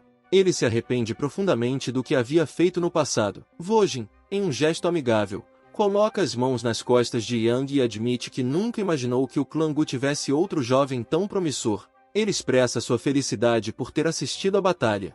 Nosso protagonista, curioso, pergunta se Vojin conhecia sua irmã, Gu Vibi. Com um sorriso no rosto, Vojin responde que era bastante próximo dela, mas não tinha certeza de como ela o via. Ian percebe que, na realidade, eles não eram tão próximos quanto Vojin imaginava. O garoto então solta uma risada alta, capaz de ser ouvida até do outro lado da rua. Yang deseja ir embora, mas percebe que sua antiga noiva estava parada no meio do caminho. Ela continua observando, e ele não consegue entender o que ela quer. Com uma expressão de tédio, nosso herói pergunta o que ela deseja. Na verdade, ela estava arrependida por ter atingido ele com uma cadeira, e diz isso com as bochechas coradas, como se estivesse se desculpando. No entanto, ele a interrompe, pedindo perdão primeiro, o que a deixa bastante surpresa. Ele admite que, no passado, disse coisas cruéis, chamando-a de filha de concubina. Mesmo que ainda seja imaturo, reconhece que naquela época era muito pior, e que agora está se esforçando para melhorar. O garoto reforça que ela não precisa se desculpar, pois o erro foi dele. Isso a deixa contente, pois percebe que ele realmente havia mudado. Ela sorri de forma adorável, suas bochechas ficam coradas, e nosso herói, observando essa expressão, se sente tímido. Quando ela se afasta, ele percebe que ela deixou algo em sua roupa. O que ela havia deixado era um amuleto da família Pen. De longe, ele apenas a observa indo embora. A noite estava estrelada, e aos poucos ela desaparece no final da rua. No fundo, ele sente um arrependimento por ter arruinado o noivado. No entanto, ele sabia que ainda havia muitas coisas que gostaria de consertar. Dias depois, ele estava voltando para casa em sua carruagem. Lá dentro, vemos Seoa dormindo, apoiada em uma outra empregada. Nessa nova jornada, as coisas estão bem diferentes do que ele lembrava, pois antes ele não havia lutado contra sua irmã nesse evento, muito menos a derrotado em combate. Tudo estava diferente, começando pelo fato de que o Seoa havia se tornado uma serviçal. Ele se pergunta se essa mudança aconteceu devido ao ato de gentileza que demonstrou por ela assim que retornou ao passado. Depois que voltassem para casa, ele precisaria agir rapidamente, pois, segundo suas lembranças, muitas coisas ruins estavam prestes a acontecer nos próximos dias. Yang sente algo estranho a alguns metros à frente. Parecia ser uma energia obscura. Preocupado, ele ordena que seu guarda-costas, Moyon, verifique se há demônios por perto, utilizando um encantamento de detecção. Moyon executa o encantamento e, inicialmente, afirma que não houve nenhuma alteração, garantindo que o caminho estava seguro e que o jovem mestre poderia descansar. No entanto, logo após suas palavras, o item começa a brilhar intensamente, indicando a presença de perigo. Imediatamente, ele ordena que todos interrompam a viagem, pois havia detectado a presença de um portal à frente. A prioridade era proteger o jovem mestre a qualquer custo, mas o que ninguém esperava era que Yang descesse da carruagem, decidido a lutar. O guarda-costas, preocupado, tenta impedir, dizendo que não pode deixar o jovem mestre ali. Mas Yang aponta para o portal que surge, identificando-o como um portal do tipo verde. Esse tipo de portal abrigava os monstros mais fracos, e ele acredita que não haveria problema em participar do combate.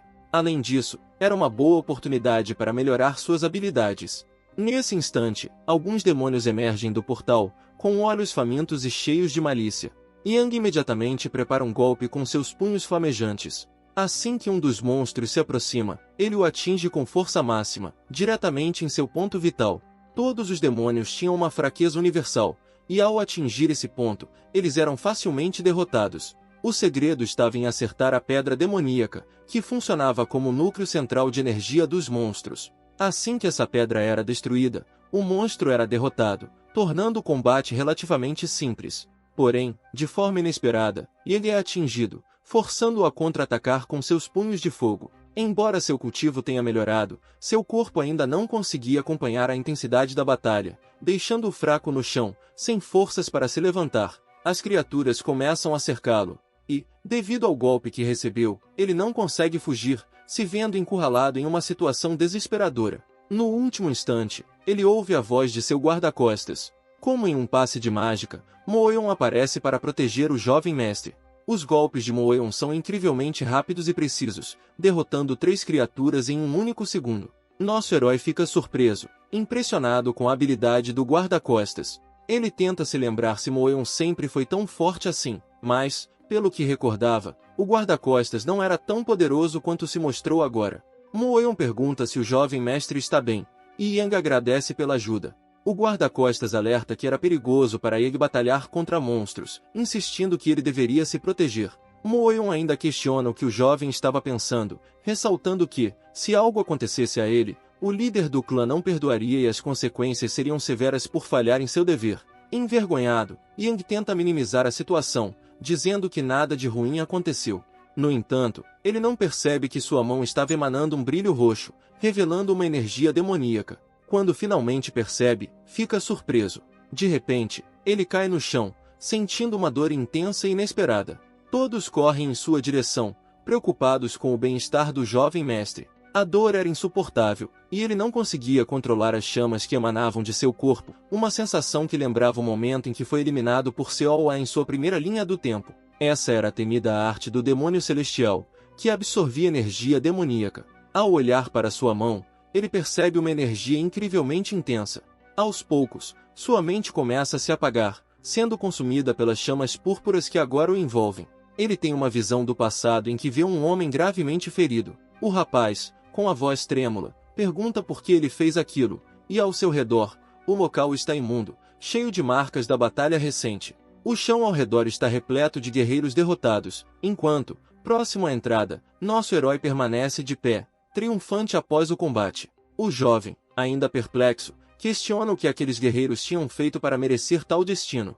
Nosso protagonista, sem demonstrar nenhum traço de arrependimento, pergunta ao espadachim da divisão do florescimento se aquelas eram suas últimas palavras. Ao olhar para o rosto do líder do espadachim, ele nota uma semelhança impressionante com o avô de Seowa. O rapaz, em seus últimos momentos, deseja se despedir de seu líder, mas Iga observa sem qualquer empatia, como se não se arrependesse das ações cruéis que estava prestes a concluir.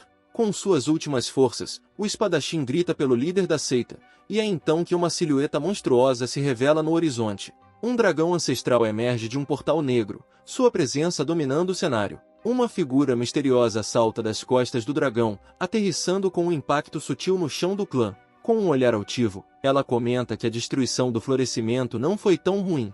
Ela se aproxima de nosso protagonista, que está de joelhos em sinal de respeito. Essa figura enigmática comenta que, embora os feitos de Yang tenham sido consideráveis, eles ainda não foram suficientes para satisfazê-la, mas que a diversão foi, no mínimo, interessante. Com um sorriso maligno, a mulher ordena que Yang levante a cabeça. É então que notamos que toda a chama que o corrompia emanava dessa mulher, que estava sugando sua energia vital. Ao perceber isso, o coração de Yang começa a bater descontroladamente. Ele acreditava que a arte da roda de fogo estava purificando a energia demoníaca, mas, na verdade, ela estava consumindo-o lentamente. Isso era algo que jamais havia ocorrido em sua vida passada. Quando ele finalmente recobra a consciência, percebe seu guarda-costas e Seowa gritando seu nome, desesperados, acreditando que ele já não estivesse mais vivo. Com esforço, ele se levanta e diz que estava bem, que aquilo foi apenas um susto. Seu guarda-costas, ainda preocupado, comenta que o golpe da criatura deve ter sido muito mais forte do que aparentava, causando um dano tardio. Seowa, em prantos, não conseguia conter as lágrimas, mas Yen sabia que não poderia deixar que eles descobrissem que ele havia absorvido energia demoníaca. Seowa, muito preocupada, começa a tocar a bochecha dele, tentando verificar se estava sentindo dores. Ele a tranquiliza, dizendo que não havia machucado a cabeça, mas sim as costas. Ela, preocupada, responde que conferiu o rosto porque ele estava com uma expressão péssima. Uma funcionária mais velha repreende suavemente, dizendo que não é educado falar esse tipo de coisa. O guarda-costas sugere levá-lo a um curandeiro, mas ele insiste que só precisa de uma boa noite de sono e pede para que continuem a viagem para chegarem em casa o mais rápido possível. Enquanto preparam a carruagem para prosseguir, ele reflete sobre a sensação de não sentir mais a energia demoníaca em seu corpo. Ele se questiona se a arte da roda de fogo fez algo para purificá-lo. Segurando a pedra demoníaca, Ian pondera se ela poderia ser a causa de tudo aquilo. Por precaução, ele decide parti-la em pedaços, para evitar que algo semelhante ocorra novamente. Na manhã seguinte, o jovem mestre vai até algumas barracas junto com seu guarda-costas e Seowa, com a intenção de comprar doces para a garota, que não parava de pedir. Ela tinha uma verdadeira paixão por biscoitos de mel e era facilmente atraída pelo aroma doce que emanava das barracas. Assim que encontra uma, a garota começa a apontar com entusiasmo, pedindo para que comprem os biscoitos. Yang, no entanto, a ignora, continuando a andar, o que faz com que a garota fique visivelmente triste. Ela murmura que ele a obrigou a vir junto, mas agora se recusa a comprar os biscoitos de mel que ela tanto queria. O jovem mestre responde que não obrigou ninguém a vir e que foi ela quem insistiu em acompanhá-los. O guarda-costas, percebendo a situação, diz para a garota se acalmar, prometendo que comprarão os biscoitos na volta.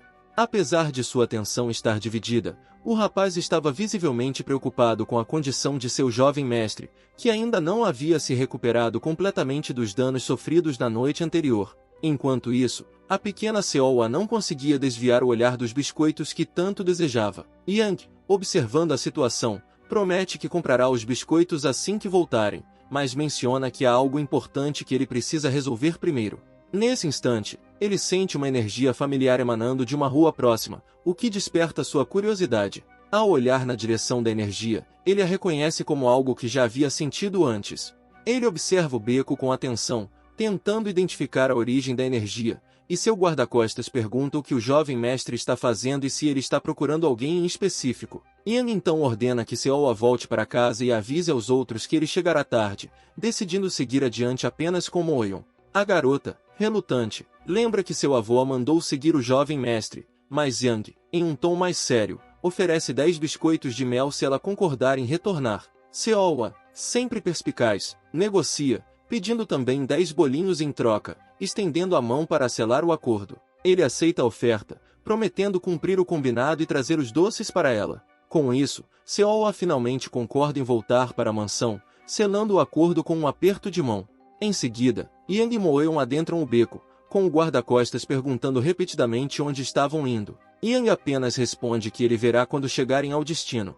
O corredor por onde passam não parece ter nada de anormal, mas Moeon permanece em alerta, atento a qualquer sinal de perigo. Após virarem em alguns outros becos, finalmente chegam a um lugar que parecia ser o destino final.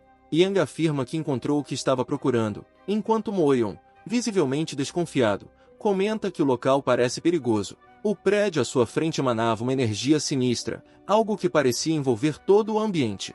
Yang sente um frio na espinha, preocupado que talvez não encontrasse o que estava procurando. Enquanto isso, Moeon não para de questionar o jovem mestre sobre o que ele realmente deseja fazer em um lugar como aquele. Yang, tentando manter a calma, pergunta ao guarda-costas se ele está com medo, e o jovem responde sinceramente que sim. Logo depois, eles abrem a porta do estabelecimento, revelando um interior escuro e sombrio. Ao entrarem, deparam-se com homens de aparência nada amigável, que imediatamente começam a comentar sobre os intrusos que haviam adentrado seu território sem permissão. Parecia que os dois haviam entrado em um verdadeiro ninho de serpentes, e agora estavam cercados por homens hostis. Moeon, sentindo perigo iminente, começa a preparar sua espada, pronto para qualquer ataque. Um dos homens, segurando uma vela que iluminava fracamente o ambiente, dirige-se a eles, chamando-os de garotos. Tentando intimidá-los, ele diz que aquele não era lugar para crianças brincarem. Em resposta, Yang, mantendo a compostura, declara que está ali como um cliente. O homem ri, zombando dele, dizendo que pelo menos a criancinha tinha coragem. Essa provocação irrita o jovem mestre, e Moeon se prepara para retaliar com sua espada. No entanto, Yang o tranquiliza, pedindo para que mantenha calma. Yang então afirma que aqueles homens já sabiam quem ele era desde o momento em que entrou, e questiona se eles estão com medo de o clã Gu limpar aquela região. Sem dar tempo para qualquer resposta, Yang exige que chamem o gerente regional antes que a situação se complique ainda mais. Os homens, ouvindo a exigência do jovem mestre, riem descaradamente. Em seguida, os inimigos sacam suas armas e cercam Yang e Moeon, acusando o jovem mestre de desrespeitá-los e de vir ali apenas para ofendê-los. Eram muitos inimigos para que os dois lidassem sozinhos, mas Yang, mantendo sua postura, parecia ter algo em mente. Em resposta, o garoto afirma que eles não estão sendo bons anfitriões. O valentão continua rindo, tratando o garoto como se fosse apenas uma piada, zombando dele sem qualquer remorso. Porém, o riso cessa abruptamente quando o valentão ordena que seus companheiros ataquem os rapazes, dando início a uma investida violenta. Imediatamente, todos eles se preparam para desferir golpes com suas lâminas afiadas, em uma coreografia mortal. No entanto, o guarda-costas do garoto estava atento e, com reflexos rápidos, já havia sacado sua espada da bainha, pronto para agir. A velocidade de Moeon é impressionante, permitindo-lhe dominar o último homem na sala com uma destreza incrível. Com um único ataque, ele partiu todos os oponentes, demonstrando uma força que surpreendeu até mesmo o protagonista, que já sabia do poder que ele possuía. A lâmina é pressionada contra a bochecha de um dos agressores, que treme de medo, completamente rendido. Embora os ataques não tenham sido fatais, foram suficientes para impor respeito e amedrontar todos na sala. O líder dos agressores, percebendo a incapacidade de deter o garoto, sente-se encurralado, dominado pelo medo e pela incerteza. Sendo o herdeiro do clã Gu, era de se esperar que seu guarda-costas fosse poderoso, mas o líder sabia que não podia apresentar uma criança como essa ao gerente regional. Desesperado, ele se retira para uma sala nos fundos, buscando conversar com outra pessoa na tentativa de encontrar uma solução. Nesse momento, alguém surge e anuncia que o gerente regional ordenou que o garoto fosse chamado. Mesmo surpreso, o garoto percebe que era exatamente isso que estava acontecendo. Enquanto isso, os homens continuam conversando ao fundo, e o nosso herói tenta, discretamente, ouvir o que dizem. Claramente, eles estavam planejando algo, e o garoto começa a suspeitar que as coisas podem se desenrolar de maneira semelhante à sua primeira linha do tempo. Ele sabia que precisava estar preparado. Após refletir, Yang coordena seu guarda-costas para acabar com eles, mas é interrompido por um homem que diz ter uma notícia importante. Antes de entregar a mensagem, o homem de cabelos compridos pede que o guarda-costas guarde a espada. Logo em seguida, ele convida o garoto a segui-lo, informando que o gerente regional desejava conversar com ele. Nosso herói esboça um sorriso de deboche, ciente de que havia alcançado seu objetivo. Para impor ainda mais respeito, ele afirma que deveria ter sido informado antes, reclamando que foi obrigado a perder muito tempo com aquela confusão desnecessária. Em seguida, eles caminham para dentro do prédio, rumo ao encontro com o gerente. O guarda-costas pergunta ao jovem mestre o que estava acontecendo, e ele explica que planejava ir até a seita dos mendigos, mas alguns problemas surgiram no caminho. A seita dos mendigos conquistou seu lugar entre as 10 grandes seitas devido à vasta rede de informações que possuíam, mas, por serem ortodoxos, não aceitavam trabalhos que pudessem causar problemas. Como sua necessidade era complicada, ele precisou buscar outra alternativa.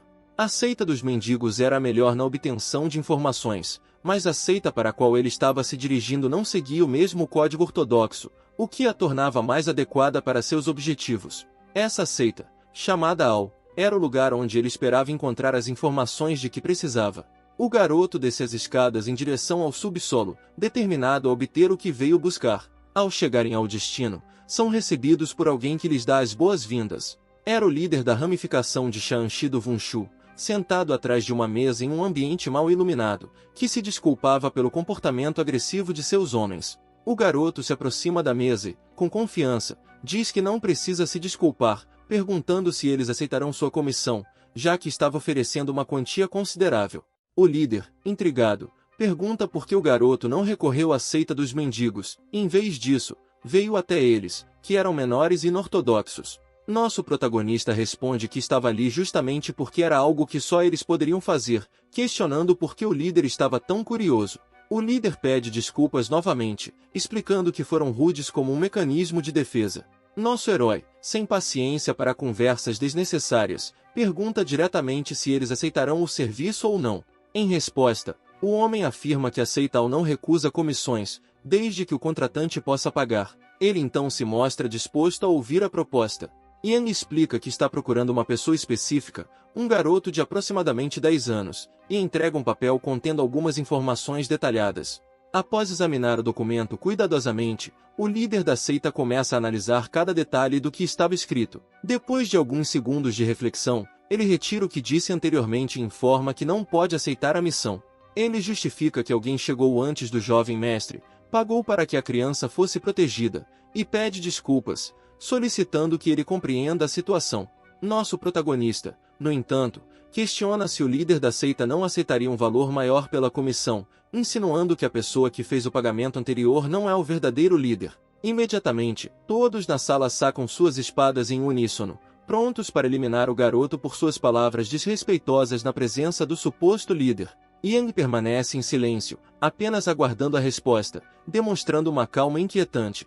Ao perceber que os guerreiros estavam prestes a atacar o jovem mestre, o guarda-costas surge como um relâmpago, bloqueando e defendendo o garoto com uma precisão impressionante. Com um olhar maligno, o homem que se intitula líder pergunta como o garoto sabe tanto, enquanto uma energia sinistra emana de seus olhos. O garoto responde friamente, afirmando que não está ali para jogos e que seria interessante para ambos compartilharem informações de interesse mútuo. O suposto líder questiona como poderia acreditar nas palavras do garoto. Nosso protagonista, sem hesitar, sugere que ele verifique por conta própria a veracidade do que foi dito. O homem do outro lado da mesa parece ficar profundamente pensativo diante das palavras do jovem mestre. Em seguida, o protagonista afirma que, se não conseguir a ajuda desejada, buscará outras pessoas, e ainda avisa que seria útil para a seita dos mendigos saber que o líder da seita desapareceu. Diante disso, o suposto líder, sem alternativa, decide aceitar o trabalho, mesmo contra sua vontade. Ian então pergunta quanto tempo será necessário para concluir o serviço. O falso líder responde que levará cerca de 3 meses, e o garoto prontamente aceita. Antes de partir, o jovem mestre afirma que retornará para fazer o devido pagamento pelo serviço assim que encontrarem o garoto do panfleto. Ao se retirar, ele menciona que dará um adiantamento. O falso líder ouve o garoto dizer que o adiantamento será a cordilheira da Montanha Afiada. Após ouvir essas palavras, ele levanta os olhos, visivelmente preocupado. Do outro lado da porta, o garoto grita que esse seria um adiantamento justo. Assim, o falso líder permanece na sala escura, acompanhado por outro homem. Este pergunta se o líder realmente confiaria naquele garoto. O falso líder, porém, admite que não pode duvidar, já que o garoto sabe até mesmo sobre o desaparecimento do verdadeiro líder. Eles estão visivelmente preocupados, pois essa era uma informação secreta. O que mais os inquieta é a possibilidade de que o líder do clã Gu esteja por trás de tudo isso, o que poderia piorar ainda mais a situação. O falso líder coloca a mão no pescoço e começa a retirar a maquiagem. Vemos que todo seu corpo estava coberto por uma pele falsa, usada para alterar sua aparência. O homem ao lado pergunta se é seguro tirar o disfarce naquele local. No entanto, é revelado que o falso líder é, na verdade, uma mulher, e ela responde que é seguro, pois não há ninguém por perto, além de ser desconfortável permanecer com o disfarce. A seita geralmente não segue as ordens do líder de maneira estrita, o que explica por que ele está se escondendo para evitar aqueles que o perseguem. A mulher parece estar tomada por uma profunda tristeza, como se algo terrível estivesse acontecendo. Ela guarda todo esse sentimento para si, sabendo que ninguém mais pode descobrir o que realmente se passa em seu coração. Em uma cela, vemos alguém acorrentado, sugerindo que essa pessoa é seu pai. Do lado de fora, ela se sente aliviada ao saber que o jovem mestre está em segurança. Ela fecha a porta do prédio com um estrondo que ecoa pelo corredor. Até mesmo nosso herói suspira, aliviado por ter conseguido o que queria. O sucesso de seu plano se deveu às poucas, mas cruciais, informações que ele possuía, e, no final, tudo acabou dando certo, já que a notícia sobre o desaparecimento do líder foi útil. Ele sabia que o líder da seita estava desaparecido há cerca de 5 anos, o que resultou em uma guerra entre o Palácio da Noite Escura e a seita Ao.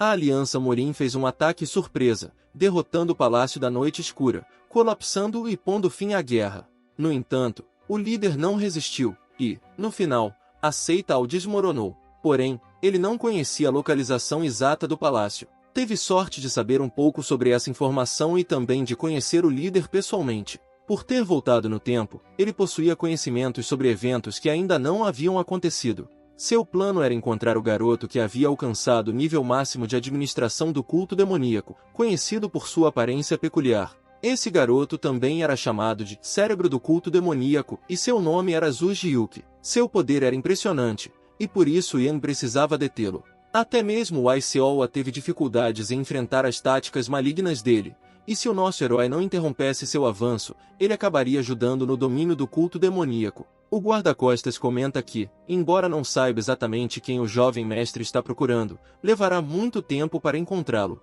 Como a busca duraria cerca de 3 meses, só seria possível localizá-lo no verão. Além disso, parecia que as pessoas da Seital não eram tão bem informadas como se dizia. O garoto concorda, admitindo que isso é verdade e que a busca será demorada.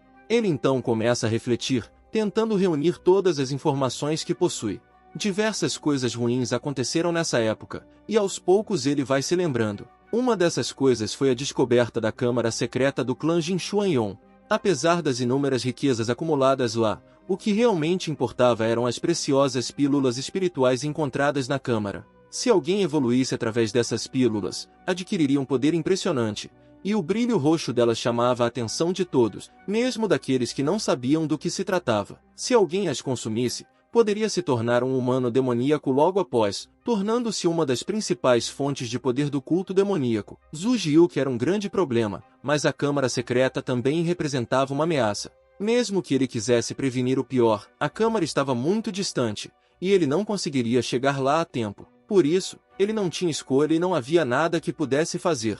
Com um sorriso no rosto, ele admite que desistirá, pois não conseguiria lidar com tudo sozinho. Não havia como ele ir para Sichuan para encontrar aquela câmara secreta. A cena muda, revelando Seol em uma conversa com um homem. Ele mantém a mão sobre o peito, como se estivesse fazendo uma promessa solene a ela. Com um tom de voz gentil, ele pede para que a garota o acompanhe, garantindo que fará de tudo para que ela seja uma mulher muito feliz. Se você assistiu até aqui, deixe um like e comente parte 2. E também se inscreva em nosso canal. Te vejo no próximo vídeo. Até mais, pessoal!